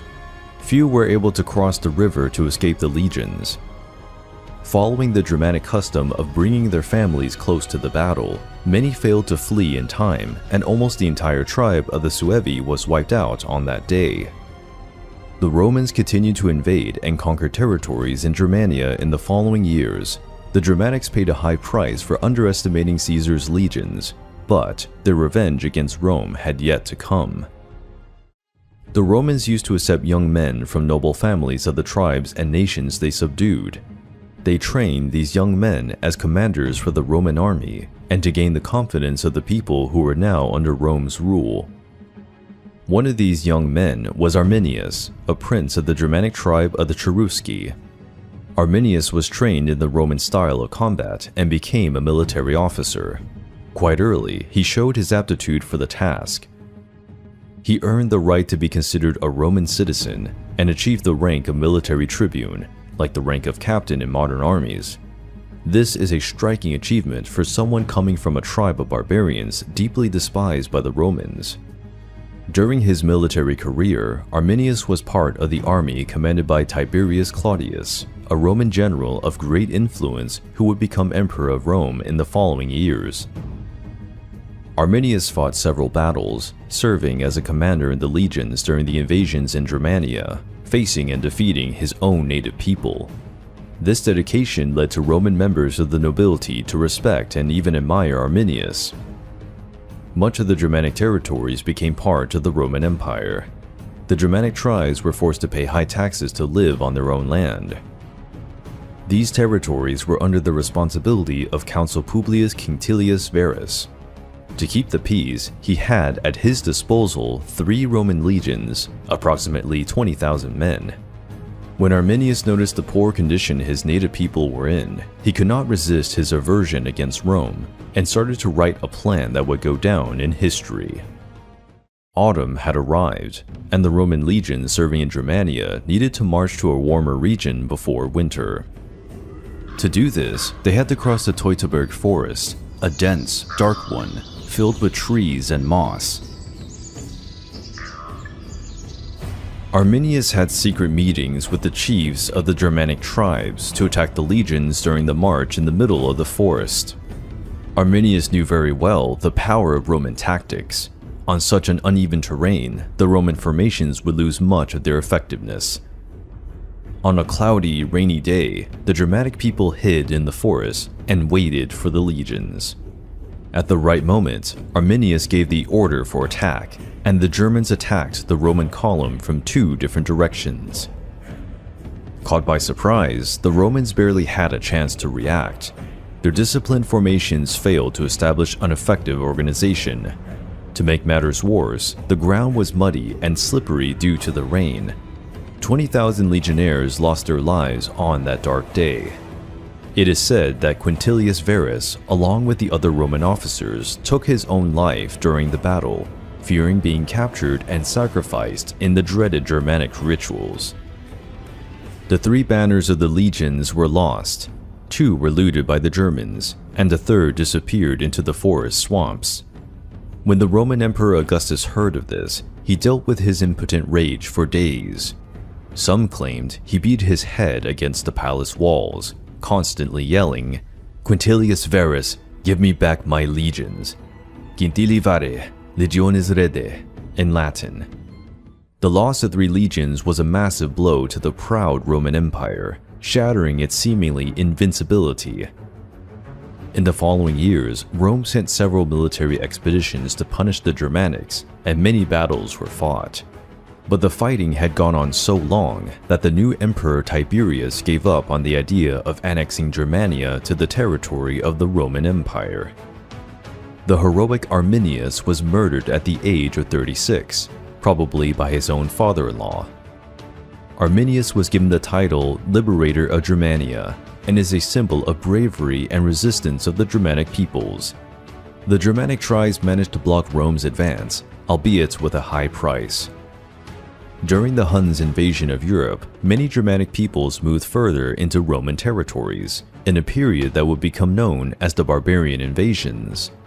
During the migration of Germanic peoples to Western Europe, tribes such as the Vandals, Ostrogoths, and Visigoths spread terror in the Roman territories, plundering and ravaging many towns and villages. Gradually, the different Germanic peoples came to dominate several regions of the former Roman Empire. They established themselves in the conquered territories. By the 7th century, almost all Germanic peoples were living in parts of Europe. The Germanic invasions brought disorder, destruction, famine, and plunder to the already decaying Roman Empire, which contributed greatly to its demise. Over time, Germanic culture was mixed with that of the peoples in the conquered territories. The influence of the Germanic peoples is therefore an important foundation of European culture. The Lusitanians were an ancient ethnic group that inhabited the regions that today include most of central Portugal and western Spain. Regarded as fearless warriors and excellent horsemen, these people played a decisive role in the Lusitanian Wars against the sprawling Roman Empire in the 2nd century BC. According to one of the most broadly accepted theories, the Lusitanians came from Indo-European peoples. The Lusitanians most likely migrated to the Iberian Peninsula during the Bronze Age, joining and eventually intermingling with the pre-Indo-European peoples already living in the region. The Lusitanians came to inhabit a great part of present-day Portugal and part of present-day Spain. They were mainly centered between the Douro and Tajo rivers. While the Lusitanians are often grouped with other peoples of the Iberian Peninsula, such as the Celtiberians, who were a merger of Celtic and Iberian cultures, they nevertheless maintained a distinct identity in terms of culture, language, and social practices. The Lusitanians, like other peoples of the Iberian Peninsula, were greatly affected throughout their history by the different cultures and peoples who came into contact with the region. Starting in 1100 BC, the Phoenicians established colonies on the Iberian Peninsula. Although their main influence was in the coastal regions, the Phoenician footprint introduced new techniques of craftsmanship, art, and trade to the region. The Greeks also established colonies in the Iberian Peninsula, mainly along the Mediterranean coast, and brought elements of their culture, art, and agricultural practices. The Lusitanians assimilated and absorbed the main cultural elements of other peoples into their own culture. The Lusitanian idiom is part of the group of Paleo-Hispanic languages.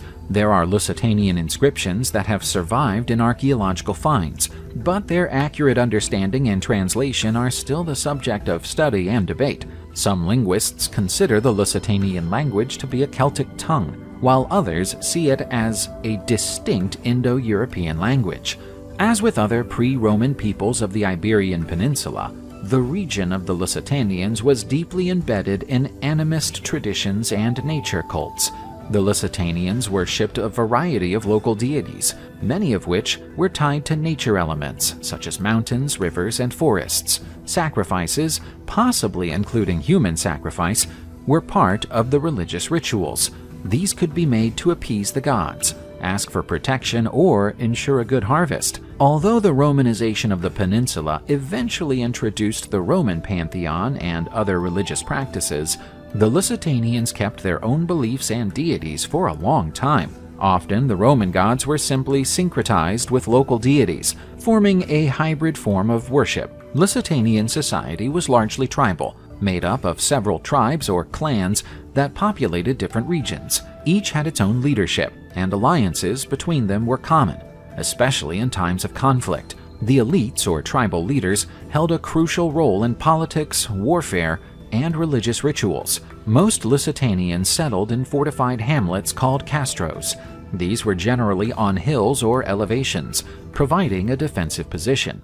Daily life was based around farming. They grew cereals, vegetables, and fruit, and kept livestock, mainly sheep and goats. The geographical location of the Lusitanians, between the Atlantic and the Iberian Peninsula's interior, made them natural middlemen on trade routes. They traded local products, such as wool, skins, and metals, for luxury items and goods produced by Mediterranean civilizations, such as pottery, wine, and olive oil. The region's mines, abundant in metals such as gold, silver, and tin, were a significant source of wealth for the Lusitanians, and subsequently attracted Rome's attention. The Lusitanian warriors went on to feature prominently in the resistance against Roman expansion in the Iberian Peninsula, becoming notorious in Roman history for their bravery, cunning tactics, and combat skills. The mountainous and rugged terrain of Lusitania made them well suited to guerrilla tactics, turning the terrain to their advantage to ambush their enemies. The Lusitanians were especially renowned for the outstanding workmanship of their cavalry. Lusitanian horsemen were extremely mobile and effective in swift attacks, hitting the enemy and withdrawing before they could be surrounded. The clash between the Lusitanians and the Roman Empire is a meaningful part of the history of the Iberian Peninsula, especially notable for the Lusitanian Wars, fought between 155 and 139 BC. These skirmishes were marked by the tough-mindedness and tactical skill of the Lusitanians, in contrast to the military and organizational power of Rome. In the 3rd century BC, the Romans started to expand their holdings in the Iberian Peninsula after the Second Punic War against Carthage. The Iberian Peninsula was wealthy in resources, especially minerals, and provided a strategic position for the control of the Western Mediterranean. The Roman expansion towards the west of the peninsula in the 2nd century BC led to frequent clashes with the Lusitanians. The Romans considered them to be a troublesome people, given their ferocious resistance and the guerrilla tactics they employed. Viriato is probably one of the most iconic personalities of the resistance against Roman expansion in the Iberian Peninsula. He is often regarded as the great leader and national hero of the Lusitanians during the Lusitanian Wars. Not much is known about Viriato's origins and youth. It is believed that he came from a humble background, perhaps from a shepherding family, and that he grew up surrounded by the warrior traditions of the Lusitanians. Viriato's struggle was triggered by an act of betrayal from the Romans. In 150 BC, a settlement was reached between the Lusitanians and the Roman praetor Servius Sulpicius Galba, who had promised the Lusitanians land, but instead trapped and massacred many of them. Viriato was one of the few survivors of this slaughter. In rage at the betrayal, Viriato took over the leadership of the Lusitanians and started a guerrilla warfare campaign against the Roman forces in the Iberian Peninsula. Viriato's effective tactics and his skill in leading and unifying several tribes against the Romans forced Rome to recognize him as a leader. He was called Dux by the Romans, a title seldom granted to non-Roman leaders. They attempted to sign peace treaties with Viriato on several occasions, recognizing the autonomy of the Lusitanians. However, the treaties were often broken, resulting in further confrontations. Viriato's resistance became a major problem for Rome. Powerless to defeat him in open combat, the Romans turned to treason. In 139 BC, Viriato was betrayed and murdered in his sleep by 3 of his associates, who had been bribed by the Romans. Viriato went on to become a symbol of Lusitanian resistance and a national hero in Portugal. He is often remembered as an example of bravery and determination against invaders and conquerors. After Viriato's death, the Lusitanian resistance was substantially weakened.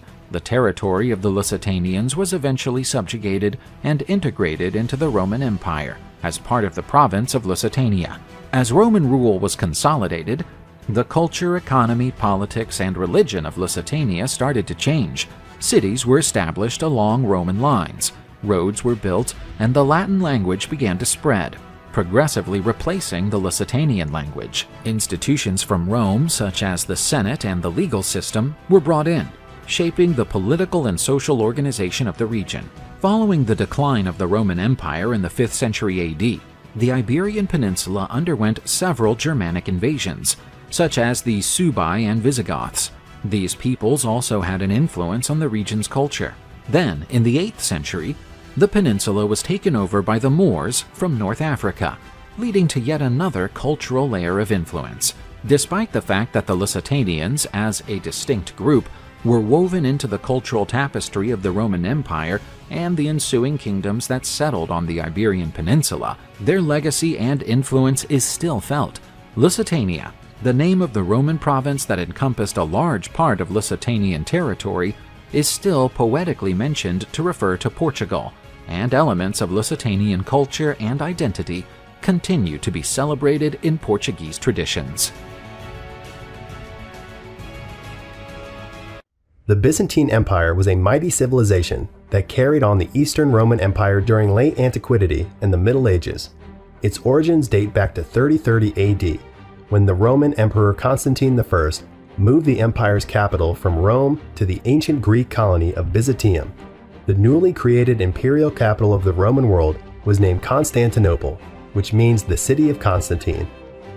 The combo of Roman imperialism and strategic location would impact Constantinople's role as a bridge between Europe and Asia. The city was a commercial, cultural, and diplomatic hub of the Christian world for over 10 centuries.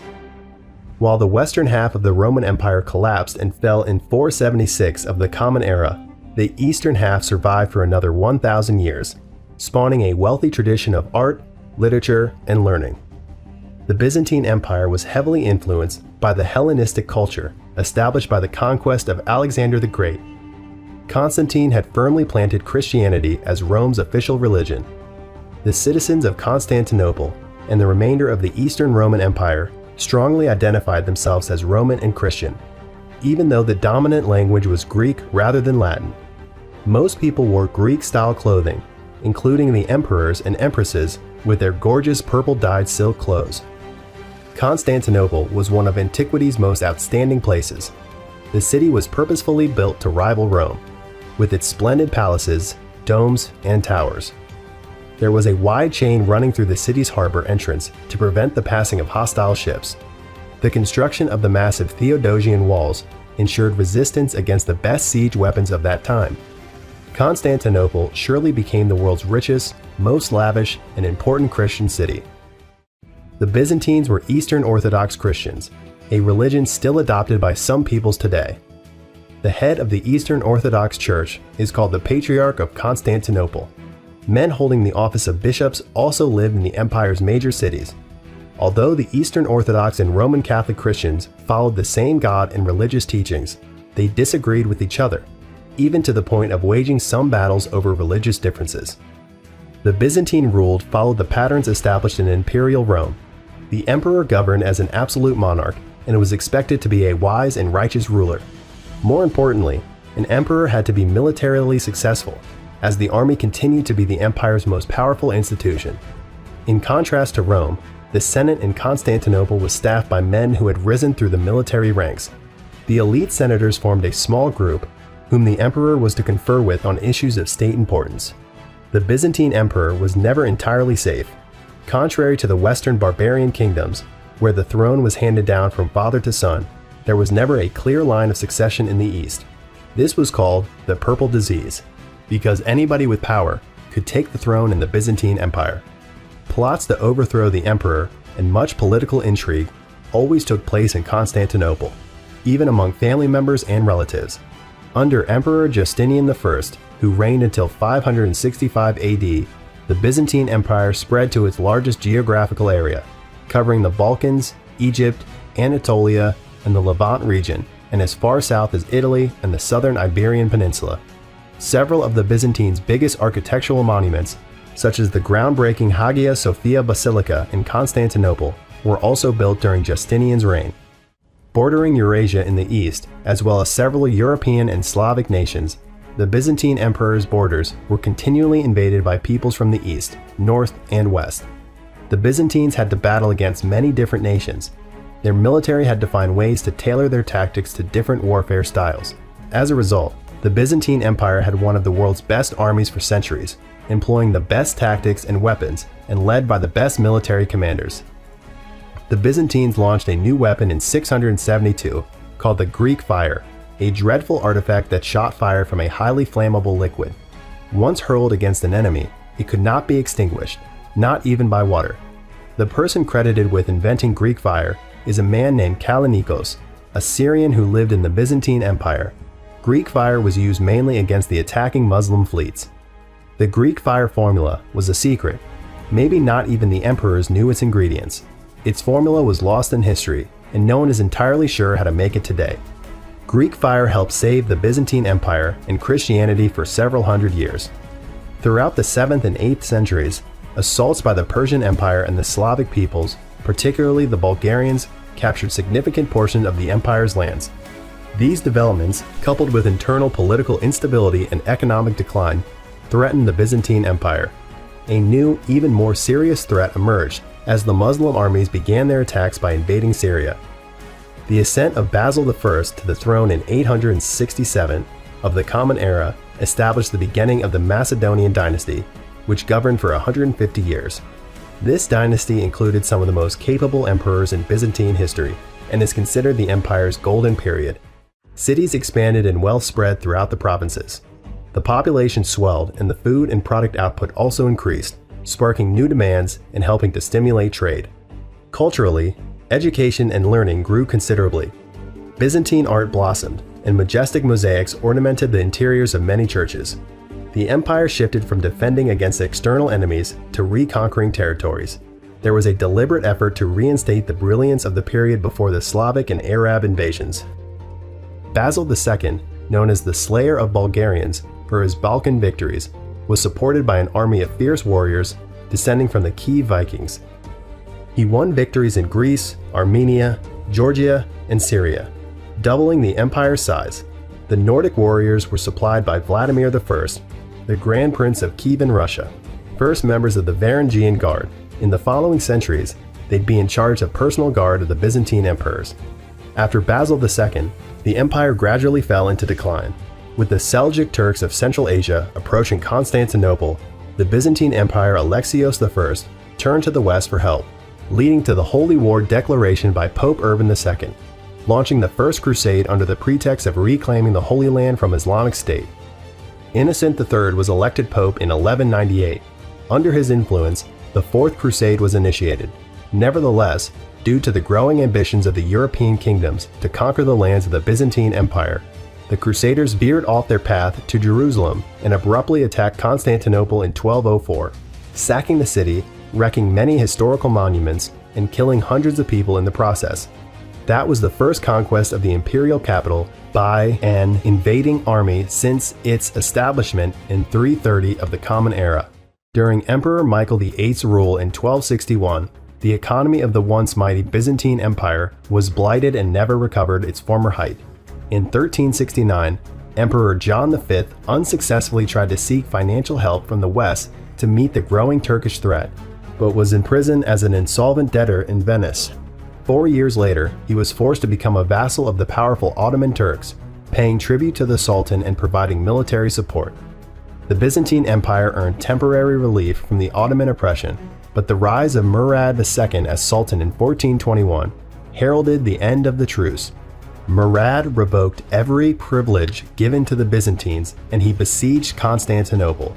His successor, Mehmed II, brought this process to a close when he launched his final assault on the city on May 29, 1453. Constantine XI, the last Byzantine emperor, was seen fighting for his life for the last time at one of the city gates. Throughout the bleak times after the Islamic conquest, the Byzantine monasteries became beacons of hope, support, and knowledge for the Orthodox Church's Christians. The monks succeeded in preserving the cultural wealth of Constantinople in their daily rituals, art, literature, and in the church architecture. The fall of Constantinople was the end of a glorious era for the Byzantine Empire. It was replaced after its collapse by the Ottoman Empire's long reign. The Sasanian Empire was one of ancient times' most powerful, ruling much of the Middle East for more than 4 centuries, between 224 and 651 AD. The Sasanian Empire is renowned for being one of the most influential periods in Iranian history, representing the last great pre-Islamic Iranian era. At its widest, the Sasanian Empire covered all of present-day Iran and Iraq, stretching from the eastern Mediterranean to Pakistan and across parts of southern Arabia to the Caucasus and Central Asia. Its capital was the city of Ctesiphon, on the banks of the river Tigris in what is now Baghdad, Iraq. The city was founded during the Hellenistic period and went on to become one of the ancient world's largest and richest cities. The Sasanian Empire was established by Ardashir I, governor of the Persian province of Fars in 224 AD. He succeeded in uniting the Persian tribes and expelling the Parthian rulers who had ruled the region for more than 5 centuries. The Parthian Empire had grown weak and decrepit, which led Ardashir I to seize the region. Ardashir restructured the Persian army and established a centralized government in Ctesiphon. The title of Shah in the Persian context is tantamount to a monarch or emperor. Ardashir I called himself Shahanshah, a title meaning King of Kings, and established an absolute monarchy. Sasanian society was heavily stratified and split into multiple social classes. The nobility comprised royal family members, large landowners, and army officers. Peasants, artisans, and merchants formed the bulk of the population. Persian became the official language of the Sasanian Empire, but others such as Aramaic and Greek were also spoken. Sasanian art and architecture were greatly influenced by earlier Persian culture, but also absorbed elements from cultures such as Roman and Greek. The Sasanians were well known for their metalworking skills, especially in gold and silver. Sasanian art was distinguished by floral and animal motifs, as well as battle scenes. Sasanian architecture had a major impact on later architecture in the region. The Sasanians were renowned for their brick vaults, still seen in many mosques and ancient buildings in the Middle East. Sasanian architecture is also renowned for its pointed arches and soaring domes, both of which were built into many subsequent mosques and other religious buildings. Sasanian literature was written in Persian, with Aramaic and Greek influences. The Persian national epic, the Shahnameh, or Book of Kings, is inspired by ancient legends and tales from Persian culture, while many of the characters and themes found in the work are rooted in the Sasanian Empire. The work is considered a Persian literary masterpiece and has been a major inspiration for many poets and writers over the centuries. Zoroastrianism was the official religion of the Sasanian Empire, and it played a significant role in Sasanian life and culture. Zoroastrianism was a dualistic religion that believed in 2 opposing principles, good and evil. Religion had an important impact on the empire's politics and administration, and Zoroastrian priests were in charge of many of the government's administrative chores. The Sasanian Empire competed with the Roman Empire right from the start. Both disputed control of Mesopotamia and Armenia, leading to several wars between the 2 empires. The wars were mainly focused on the Euphrates border, modern Syria and Iraq, as well as the Caucasus. The Roman-Sasanian War, waged between 252 and 261, ended in the defeat of the Roman Emperor Valerian during the Battle of Edessa, when the Roman army was defeated by the Sasanian army, headed by the Emperor Shapur I. Valerian was the only known Roman emperor to have been taken prisoner by a foreign enemy. The capture of a Roman emperor was an enormously meaningful event and a major blow to Rome's dignity and morale. Different historical sources describe Valerian's fate as a prisoner. Some suggest that he was treated with respect, while others depict more humiliating treatment. The darkest stories recount that Valerian was used as a human stepping stone for Shapur I to mount his horse, until he finally came to peace the day he died.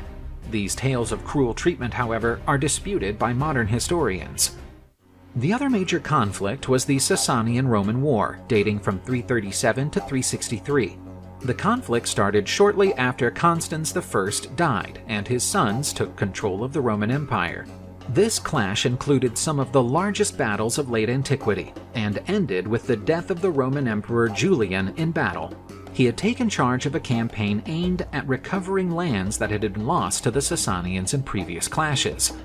Upon Julian's death, Jovian, in a desperate situation, took over command.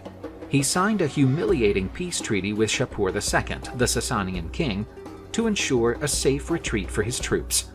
According to the treaty's terms, the Romans agreed to cede a significant amount of territory, including the major cities of Nisibis and Singara, as well as the provinces of Arzanin and Kordun.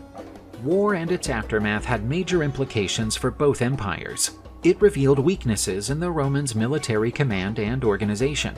Conversely, the war solidified the Sasanian Empire's reputation as a major regional power. The Roman-Sasanian War between 602 and 628, also known as the last great battle between the Byzantine and Sasanian empires, was one of the longest and most destructive conflicts in ancient history. It began with the Sasanian invasion of the Byzantine Empire in 602 and went on for almost 3 decades. At the outset, the Sasanians, commanded by Shah Khosrow II, achieved significant success. They captured several important Byzantine cities and provinces, such as Syria, Palestine, Egypt, and parts of Anatolia. In 614, the Sasanians captured Jerusalem, taking the most important Christian relic, the Holy Cross, to Persia. But the war started to shift with Heraclius' ascension to the Byzantine throne in 610. He spent several years reorganizing his army and building up his position before mounting a counteroffensive in 622. His campaigns were remarkable for using guerrilla tactics and a new scorched earth approach to deprive the enemy of resources. Heraclius marched into the heart of Sasanian territory in 627 and defeated a Persian army at the Battle of Nineveh. He eventually marched to Ctesiphon, the Sasanian capital. In 628, Khosrow II was toppled in a coup led by his own son Kavad II, who immediately pursued peace with the Byzantines. The peace treaty of 628, officially ending the war, brought the return of all the territories and prisoners of war taken by the Sasanian, as well as the Holy Cross, which Heraclius personally restored in Jerusalem in 629. The war was devastating for both empires, making them depleted and vulnerable to the rise of Islam. Barely 6 years after the war ended, the Muslim forces began to invade both the Byzantine and Sasanian empires in 634, both of which were unable to resist effectively. The Sasanian Empire was left precariously balanced, its resources depleted and its population exhausted. Confrontation with the Roman Empire left the Sasanian Empire susceptible to attacks from other groups, such as the Arab Muslims, who would ultimately overthrow the empire. The Sasanian were defeated by the Muslims at the Battle of Al-Qadisiyah in 636. In 637, the Muslim Arabs conquered the Zoroastrian holy city of Ctesiphon, capital of the Sasanian Empire. The defeat sustained at the Battle of Nahavand in 642 ended the empire. Meanwhile, the Byzantines lost Syria, Palestine, Egypt, and North Africa to Islamic raids. In 651, Yazdegerd III, the last Sasanian Shah, was killed by the Arabs and the empire fell. The Muslim Arabs established the Arab Caliphate, ruling over the region until the Mongols invaded in the 13th century. The Sasanian Empire had a lasting legacy in the history of Persia and the Middle East. The Zoroastrian religion outlived the empire and is still practiced by a small group of people in Iran and India. The fall of the Sasanian Empire and the emergence of Islam significantly influenced the Middle East's development. The Muslim conquest of Persia was among the most notable events in Islamic history, with the region forming a key part of the Islamic realm. The Arab Caliphate set up the city of Baghdad as its new capital, and the region came to be ruled by the Arab caliphs. Nevertheless, the end of the Sasanian Empire turned out to be more than just an important milestone in Middle Eastern history. It also had a substantial bearing on world history. The collapse of the Sasanian Empire allowed Islam to spread eastwards, as far as India, shaping the Islamic world as we know it today. Additionally, the overthrow of the Sasanian Empire also made the region vulnerable to Turkish and Mongol invasions, who would dominate the region for the next few centuries. Although the Sasanian Empire ended more than 1,000 years ago, its influence on the region's and the world's history can still be felt today. The Sasanian contributions to government administration, art, architecture, and religion still play a vital part in shaping the Middle East and the Islamic world, and its legacy can be traced in many of today's traditions and practices. The end of the Western Roman Empire marked one of the most important periods in human history. Many peoples of distinct cultures who had previously lived as part of the empire began to occupy lands previously owned by Rome. This spawned a large-scale wave of migrations across the European continent, reaching as far as distant lands in Africa and Central Asia. The historical period became known as the Barbarian invasions, It turned out that many tribes that the Romans considered uncivilized, such as the Franks, Alans, Huns, Magyars, and Bulgarians, established settlements within the territory of the decaying Roman Empire, forming some of the first post-Roman kingdoms. Among the most important tribes of this migratory period were the Goths, Visigoths, and Ostrogoths, Germanic peoples who had enormous influence on the early medieval European period. The first written documents mentioning the Goths date back to the 1st century AD. Some mentioned that this people had migrated from Scandinavia to the ancient region of Germania and territories near the Black Sea. Another theory suggests that the Goths originated in eastern Pomerania, Poland, and, at some point, they moved to lands further south. The Roman historian Tacitus, who first encountered the Goths in Germany, described them as a cohesive race composed of Germanic peoples, native to their land, and fierce fighters. After taking up land in the steppes of the ancient region of Scythia, the Goths quickly adopted several nomadic customs from the Sarmatians. They excelled in the art of horsemanship, archery, and falconry, but preferred to create permanent settlements rather than migrate from one region to another, and became excellent farmers and sailors. According to ancient sources, the Goths were always described as tall, athletic people with light hair and light eyes and a serious, haughty demeanor. In general, the Goths spoke a German dialect known as the Gothic language. They had different customs that gave rise to the Gothic culture, characterized by the making of beautiful jewelry, paintings, and ceramics, in a style greatly influenced by Greek and Roman craftsmen. Despite the suggestive name, Gothic architecture, so present in castles, churches, and ancient cathedrals in the Middle Ages, had little direct influence from the Goths. However, Gothic Christianity, whose main doctrine was Arianism, clearly influenced the religious beliefs of medieval Europe. Some documents mention that, as early as 240 AD, the Goths were often conscripted into the Roman army to fight in Roman-Persian conflicts, in particular the Battle of Mysici in 244. As time went on, the Goths became numerous and began to wage war against other peoples, such as Sarmatians, Gepids, and Burgundians, while also attacking and sacking many Roman cities. In the last decades of the 3rd century, many people fled to the Dacia region of the Roman Empire, probably driven out by the Goths. To contain the Goth invasions, the Roman Emperor Constantine I helped the Sarmatians settle on the northern banks of the Danube River to fend off attacks from the Goths, reinforcing the Roman frontier. Between 335 and 336, Constantine carried out military campaigns on the Danube, defeating many Gothic tribes. Contemporary Roman sources refer to the Goths not so much as humans, but as dangerous plagues. After driving the Romans from much of the European continent, the Goths ruled a large swath of territory, from present-day Germany to the Danube and Don rivers in Eastern Europe, plus the Black Sea in the south and the Baltic Sea in the north. However, the mighty Goths had enemies to match them, such as the fearsome Huns.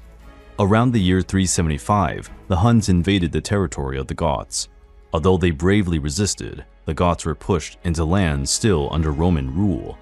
Trying to find refuge, some Gothic tribes fled to the Eastern Roman Empire, where they received help from Emperor Flavius Julius Valens in 376. But, because of the Goths' history of violence and looting, the Romans decided to take cruel revenge, imposing high taxes and shameful living conditions on the refugees. Soon after, they began to starve, and some had to sell their children to Roman slave traders in exchange for dog meat as food. Enraged by these living conditions, the leader of the Gothic refugees, Fritigern, sparked a full-scale rebellion in Thrace, where not only Gothic refugees and slaves, but also disgruntled Roman workers and peasants joined in. The subsequent conflict became known as the Gothic War and lasted several years. The conflict peaked at the Battle of Adrianople in 378, where the Goths defeated the Romans and Emperor Flavius Julius Valens was killed. After the Battle of Adrianople, the Goths and the Romans were trading partners for the next decade. After that, the Goths split into two main branches, the Visigoths, a name that literally means Western Goths, and the Ostrogoths, the Eastern Goths. The division occurred because of political differences and noble lineages between the tribes. The Visigoths agreed to sign alliances with Rome, living within Western Roman territory. while the Ostrogoths were subjects of the Huns and lived in the occupied lands of the Eastern Roman Empire.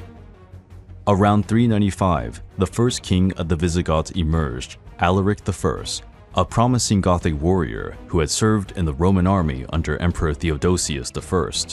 Alaric was one of the few survivors of the terrible Battle of Frigitus, where he fought in the service of Emperor Theodosius. 10,000 Goths and members of other barbarian tribes died in that clash. This episode, coupled with the disregard the Romans showed for Goth warriors fallen in battle, enraged Alaric against Rome. Alaric invaded Italy in 402 and 407, leading raids and pillaging Roman cities. But he was twice defeated in battle and was forced to retreat. Finally, in 410, Alaric commanded a successful siege against Rome, which was overrun and plundered. Although the riches of the city were looted, the civilians of Rome were treated humanely and only a few buildings were burned.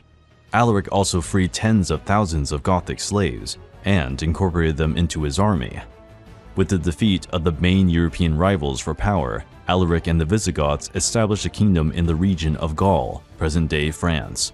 At first, it was a peripheral nation of the Roman Empire, before they expanded their territory to include areas known as Spain and Portugal on the Iberian Peninsula, forming the Visigothic kingdom that lasted until 711, when it was conquered by North African Moorish invaders from the Umayyad Caliphate. While the Visigoths gathered under the leadership of Alaric I, the Ostrogoths strengthened in the Balkan region under Theodoric the Great, ruler of the Ostrogothic kingdom and patrician of the Eastern Roman Empire. As a child, Theodoric was taken hostage to Constantinople, where he lived out his formative years and received an Eastern Roman education. Providing services to Emperor Flavius Zeno, Theodoric carried out military campaigns against the Sarmatians and competed to increase his influence among his fellow Goths in the Balkans. Emperor Zeno gave him the position of commander of the Eastern Roman forces, and in 484 he was appointed consul. But Theodoric disliked the Romans and lived in constant hostility against the emperor. To make the Ostrogoths independent, Theodoric invaded and conquered all of Italy, killing with his own hands King Odoacer of the Visigoths. Beginning in 511, Theodoric united and ruled the Visigoth and Ostrogothic kingdoms, forming an empire that lasted until his death in 526. Although Theodoric used only the title king, some scholars describe him as a Western Roman emperor, referred to by the title Augustus by some of his contemporary subjects. As the new ruler of Italy, Theodoric maintained Roman legal administration and scholarly culture, promoting a major program of public buildings in Italy. Shortly after Theodoric's death, the Eastern Roman Empire regained many of its lost territories, driving hordes of Ostrogoths out of Italy. After Ostrogoth king Tea's last resistance at the Battle of Mons Lecterus in 553, Ostrogothic resistance ended. The remaining Goths in Italy were assimilated by the Lombards, another Germanic tribe that invaded Italy and founded the Kingdom of the Lombards in 567. Although the Goths are traditionally blamed for the destruction of the Roman Empire civilization, which plunged Western culture into a dark age, the Goths helped preserve many of the Roman cities and customs.